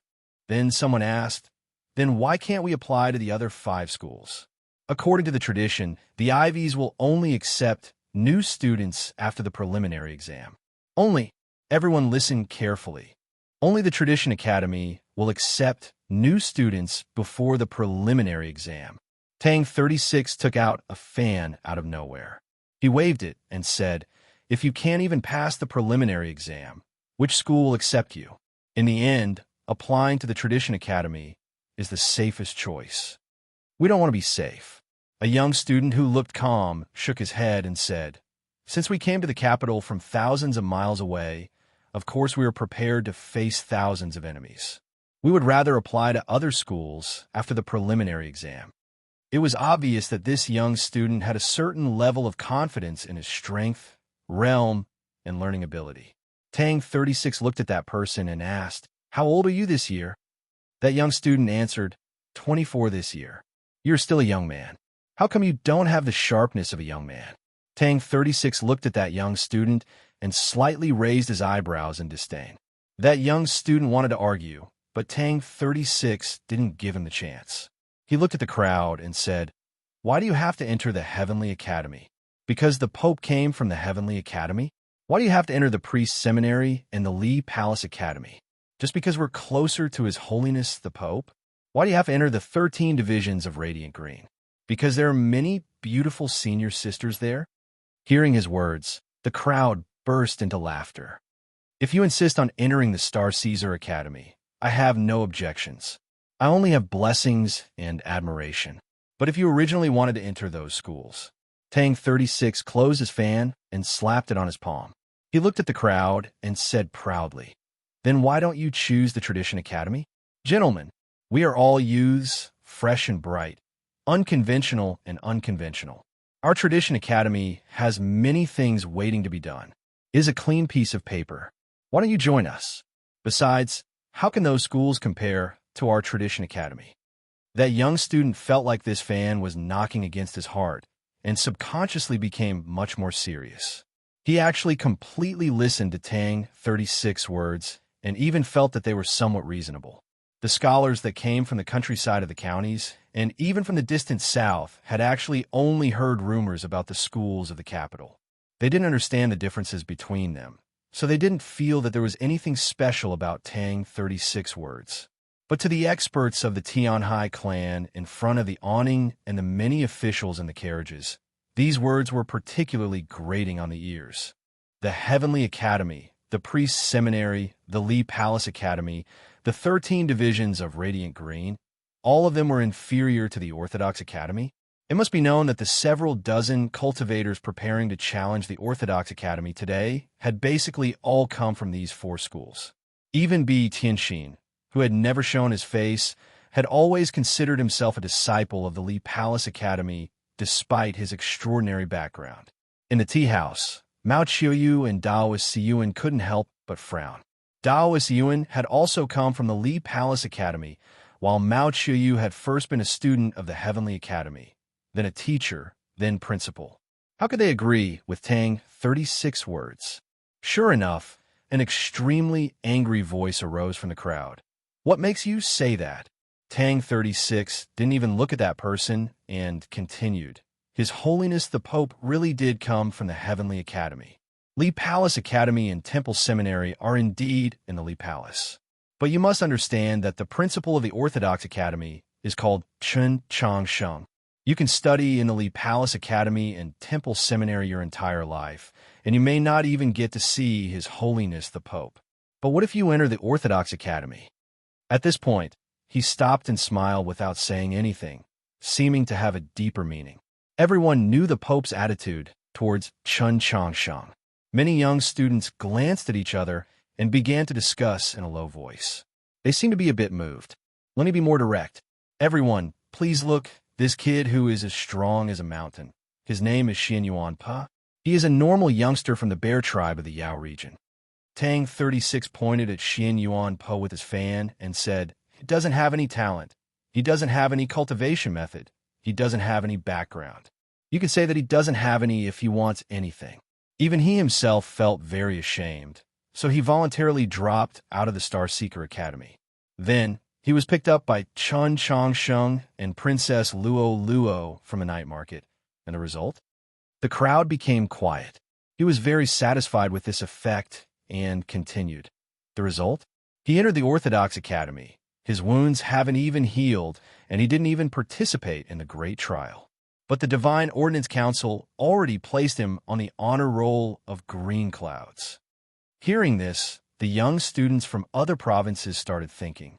They looked at Xian Yuan Pub behind the table and were even more moved. Many people knew about this, and it was indeed very convincing.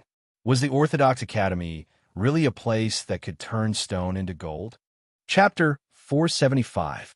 No wonder he was the successor of the one Shui Tang family. Tang 36 words truly had the power to enchant people's hearts. The area in front of the Tradition Academy became much quieter. Many people began to seriously consider the terms of the enrollment notice. The only one who was not satisfied was Xian Yuan Pa. He was very unhappy. What did he mean by saying that he had no talent? And he was ashamed? I'm ashamed my ass. But he knew why Tang 36 used him as an example. So he had no choice but to endure it. Even if his breathing became a lot heavier, he was even forced to stand up under Tang 36's signal. He raised his thick right arm, squeezed out an honest smile, and waved to the crowd around him. The crowd applauded. Tang 36 was very satisfied with the effect of his advertisement. He continued, "I just mentioned Princess Luo Luo." His voice suddenly rose. "That's right. If you enter the Tradition Academy, the 800 miles of the Red River, the Lady of the Yao area, the treasure of the two saints, Princess Luo Hung, the White Emperor, will be your classmate. Also, the successor appointed by His Holiness, the youngest principal of the Tradition Academy, Chun Chong Sheng, will enthusiastically teach everyone. After saying this, he signaled Chun Chong Sheng to stand up and wave to the crowd. Chun Chong Sheng felt very embarrassed. He turned his head and looked at the notice on the wall of the Tradition Academy. He was very serious, as if the black and red words hid a great secret that could change his fate. Tang 36 didn't care. He looked at the crowd and continued. You should all understand by now. In the entire capital, no, in the entire human world, including Scholatry Manor and the front yard of Mount Lee, there is no place with a stronger background and a stronger backer than our Orthodox Academy. Most importantly, if you enter the Orthodox Academy, you will have an extremely outstanding classmate. The first enthusiastic citizen of the capital asked at the right time, Who is it? Tang 36's eyes brightened. He thought that he should ask the manager of the Heavenly Fragrance Market to find this person and give him a small fortune. His eyes brightened. Under the blazing sunlight, his body also seemed to light up. Whether it was the one shui, sword, the golden bracelet, or the jade pendant, they were all shining in front of the crowd. He laughed 3 times and said, Sorry, that's me. Perhaps some young friends have come from afar and don't know who I am. Please allow me to introduce myself to everyone. My name is Tang 36. At this point, he glanced at Chun Chong Sheng and continued. I'm not the 36th child of my family, but when I entered the proclamation of Azure Clouds at the age of 15, I was ranked 36th. Hearing these words, those country kids who really didn't know his identity couldn't help but gasp in surprise, thinking that a 15-year-old was able to enter the honor roll of Azure Clouds. The Tradition Academy really does have many crouching tigers. Everyone, don't be too shocked. Please look behind me again. Tang 36 pointed at Chun Chong Sheng and said, Our principal Chun will only be 16 in another 3 months. Accurately speaking, when he was 15, he was already at the upper stage of ethereal opening. He has never been on the proclamation of Azure Clouds, because when he was qualified to be on the proclamation of Azure Clouds, the proclamation of Azure Clouds no longer had the qualifications to accept him. Right now, Chun Chong Sheng was already famous on the continent. Even the farthest provinces were talking about his story, but after hearing this introduction, the young students in the crowd still felt shocked.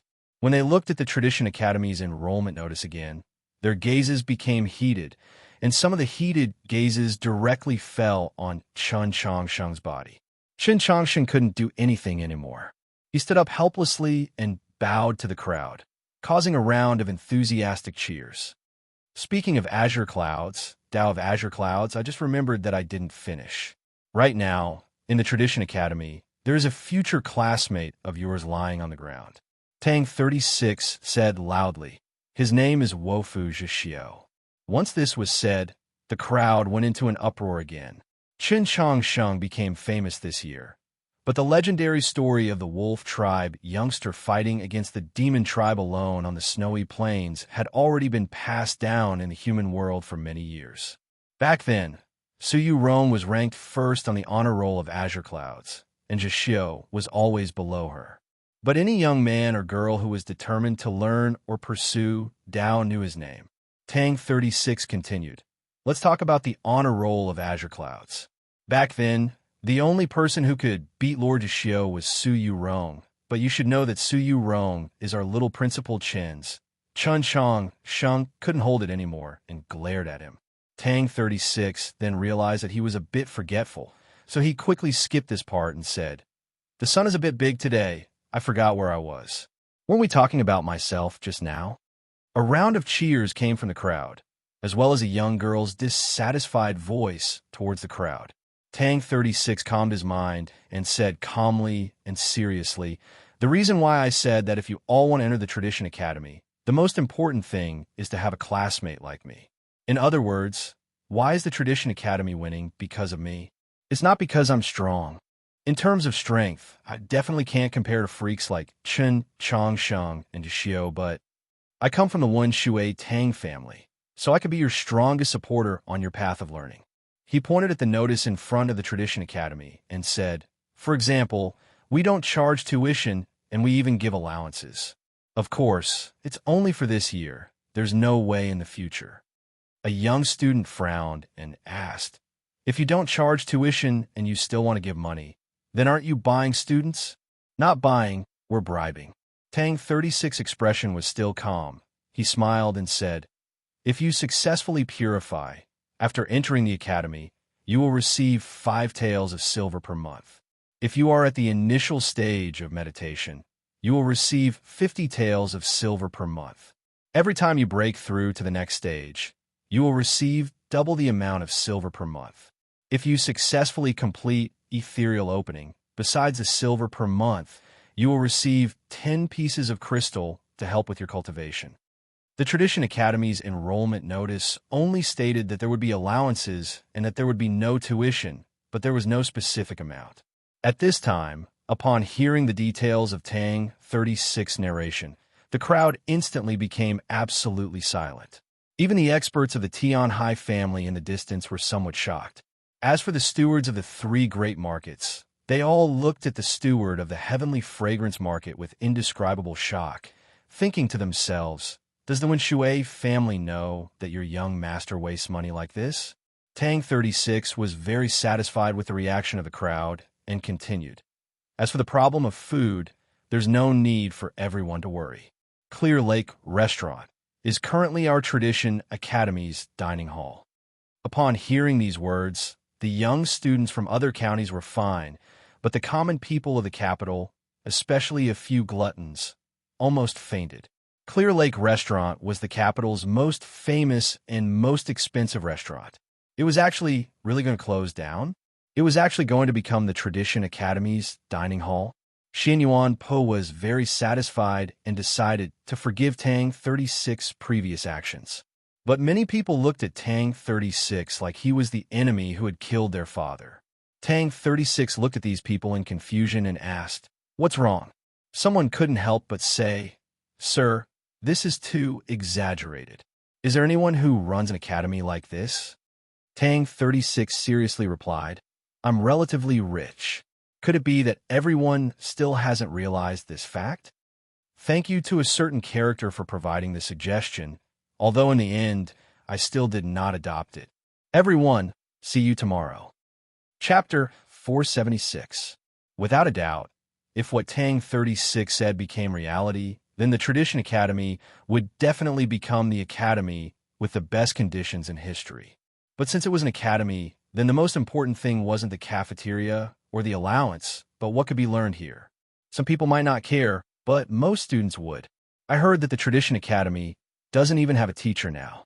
What can we learn if we go in? The young student who was confident in his ability asked seriously. This is Officer Xin from the Department of Traditional Education. The tea house over there, yes, that one. The Archbishop of the Hall of Illustrious Persons, Mao Xiaoyu, is drinking tea there. Tang 36 looked at that person and said, you should have also seen that the Tradition Academy is protected by the Tradition Cavalry, and the Li Palace clergy are in charge of maintaining order. If we need a teacher, do you think it will be difficult? But the clergy of the Department of Traditional Education haven't taught for a long time, and I'm really worried about what Xiaoxing methods we can learn in the Tradition Academy. After all, there hasn't been a class here for many years. The young student asked seriously and persistently. Stupid. Tang 36 looked at him and shook his head. Chun Chong Sheng is well read in the scrolls of the way. The Tradition Academy has a long history and deep knowledge. What Xiaoxing methods do you want to learn? After saying this, he didn't explain anymore. He looked at the crowd and said, the Tradition Academy only has one day to recruit students. Don't miss this opportunity. Seeing that he was ignored, the student made up his mind. He was the first to walk to the table and said, I want to sign up. Just like many things in the world, as long as someone took the lead, more people would follow. In just a moment, many young students who were standing in the crowd all came to the table. Because they were worried that the number of students would be limited, they even started fighting. People kept shouting, I want to sign up. I'm the third in the line. I also want to sign up. I'm the second in Jiangnan County. I've already successfully entered meditation. Principal Chun, I'm willing to pay the tuition fee. I don't need the allowance either. I just want you to accept me. In order to participate in the pre-exam for the great trial, and more importantly, to catch the attention of the Ivy League schools at the Ivy Festival, countless young students from the counties of the Zhou dynasty and the South were currently gathered in the capital. At this time, the entrance of the Tradition Academy was completely surrounded, and the scene became very noisy. Chen Chong Sheng took over the forms filled out by the students and gave them to Officer Xin and the others to register. He didn't directly record them on a register, because if they wanted to enter the Tradition Academy, they still needed to take an exam. Otherwise, if some criminals were to sneak into the academy, then they wouldn't be able to have a peaceful future. With the help of Officer Xin and the other officers from the Department of Traditional Education, the registration for the new students of the Tradition Academy went very smoothly. The registration forms on the table became thicker and thicker. Xian Yuan kept rubbing his hands while Tang 36 smiled and greeted every student who came to register. He was also responsible for answering some of their questions. Chen Chongsheng looked at this scene and couldn't help but shake his head. He thought to himself, what was so attractive about this event that this usually lazy guy was so interested in it? At this moment, a mocking voice suddenly came from the street.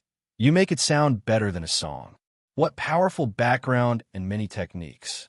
In the end, isn't it just that you guys can't handle the challenge from the Ivy League schools, so you recruited some students to be your scapegoats?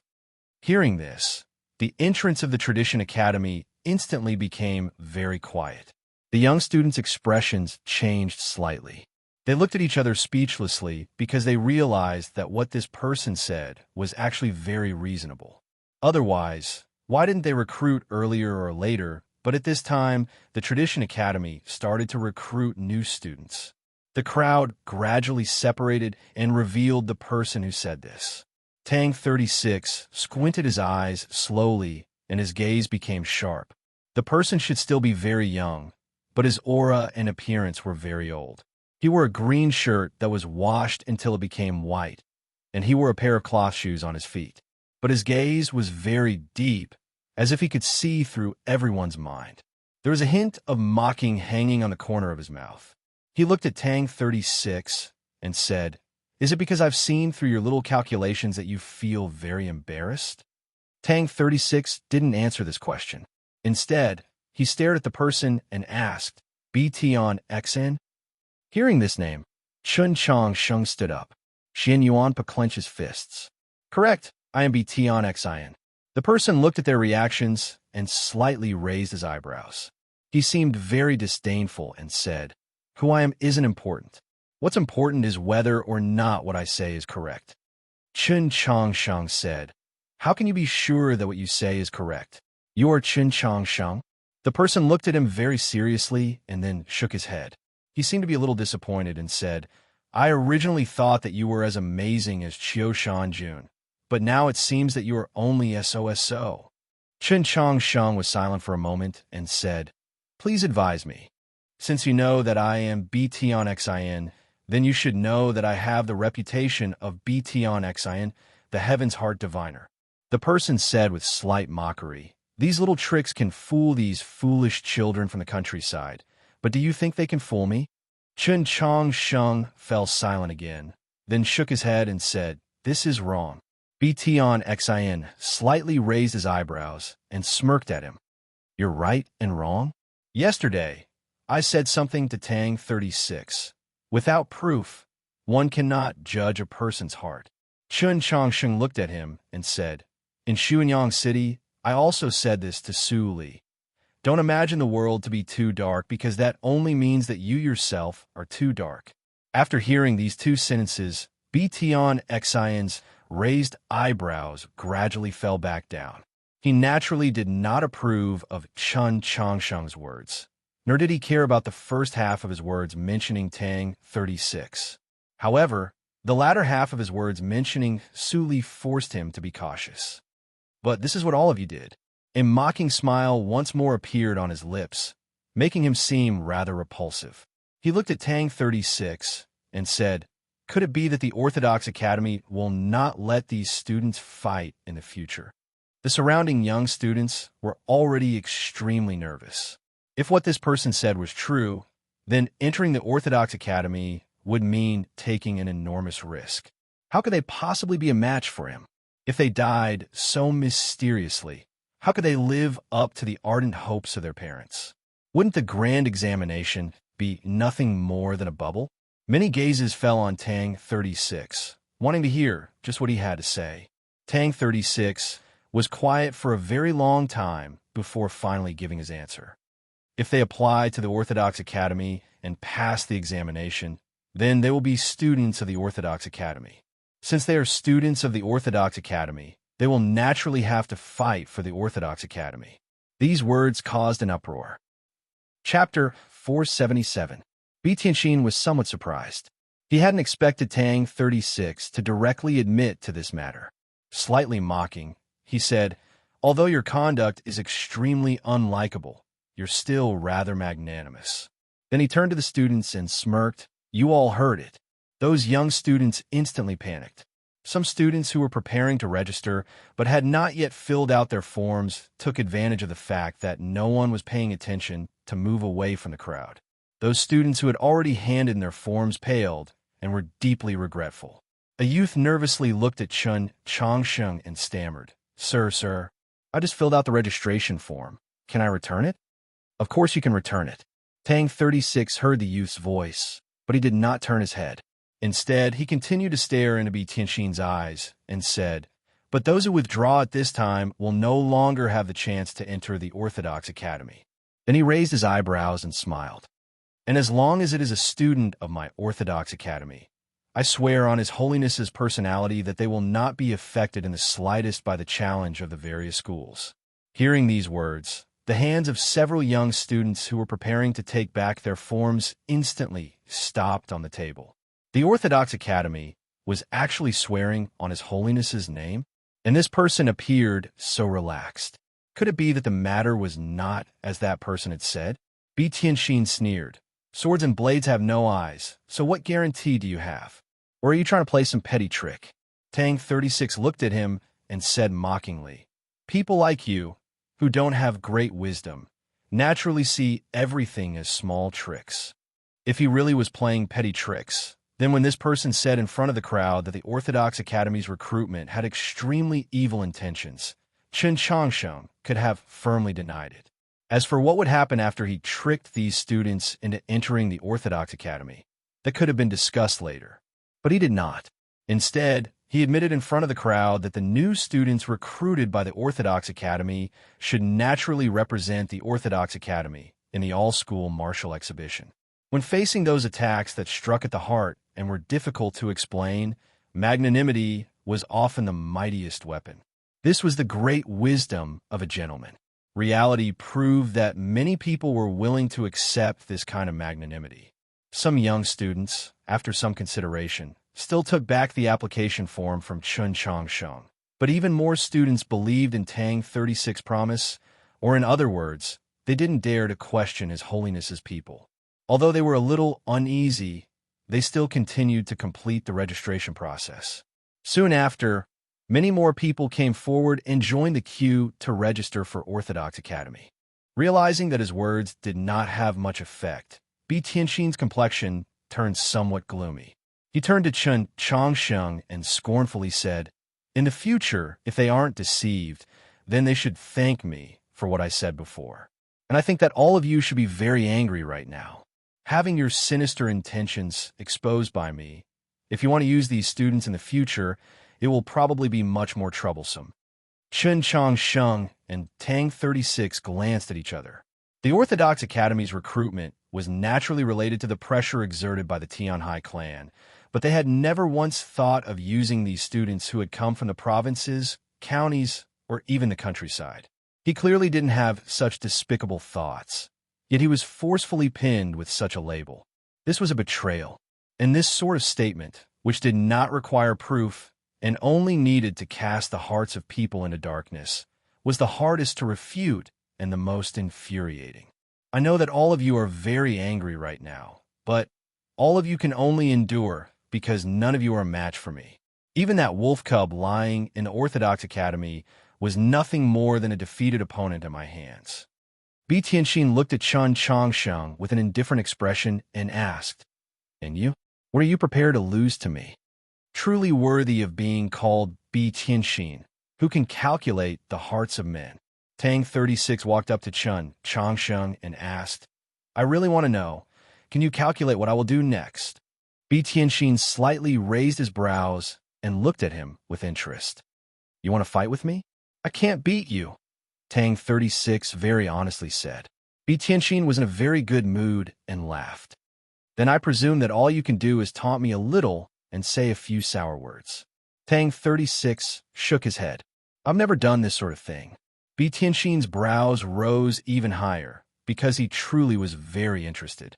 He wanted to know just how this youth would respond to this sort of situation. Tang 36 moved in front of him, looked at him, and said very seriously, asterisk, asterisk, asterisk, asterisk, asterisk, asterisk, asterisk, asterisk. His voice was very soft, and the hall was rather noisy, so besides him and Chun Changsheng, only Bi Tianxin could hear him. Bi Tianxin thought that he had not heard clearly. His brow rose a little higher, and he asked in confusion, "What did you say?" "I said, asterisk, asterisk, asterisk, asterisk, asterisk." His voice was louder this time, so more people heard the words. The clamor of discussion instantly vanished. The gate of the Orthodox Academy became incomparably quiet as everyone turned to look at him. This was especially true for the stewards under the canopy and the experts of the Tianhai clan. They knew of Bi Tianxin's identity and background, and their gazes at Tang 36 were filled with extreme shock. Bi Tianxin's complexion became even uglier, his eyes suddenly becoming ruthless, as if he wanted to devour someone. Tang 36 looked at him and asked seriously, "Aren't you supposed to read people's minds? Then did you ever calculate that I would say these words to you?" Bi Tianxin's pupils constricted as killing intent began to rise. His voice seeped out from between his teeth, incomparably cold. "Say it again. Your ears aren't good?" Tang 36 seemed rather surprised. Looking at him, he said, "Then this time, you have to hear it clearly. Asterisk, asterisk, asterisk, asterisk. You, mother of asterisk, asterisk, asterisk, asterisk, asterisk, asterisk." The gate of the Orthodox Academy was completely silent. Bi Tianxin was so angry that he actually laughed, the derision on his lips completely transforming into ice. "So it turns out that you're seeking death." Chen Changxing walked in front of Tang 36, blocking Bi Tianxin's line of sight. He did not like Tang 36's profanity, but when he thought of the loathsome words that he had just uttered, he had to admit that only Tang 36's response would be useful. It was said that strength could subdue 10. Filthy words could break one's wisdom. Moreover, Tang 36 was standing up for him and the Orthodox Academy. So no matter how inappropriate his words were, even if they were wrong and would bring great trouble to the Orthodox Academy, he still had to stand together with Tang 36. However, he could not say such filthy words, only calmly saying, "His words are also my stance." Then, this was the stance of the Orthodox Academy. Bi Tianxin had calmed down, but he had become even more dangerous. It was like a cold sword intent was about to break through his clothes. Chen Changsheng seemed to see Guanbai on the street that day. A sword intent flashed through his eyes, giving off a threatening and sharp aura.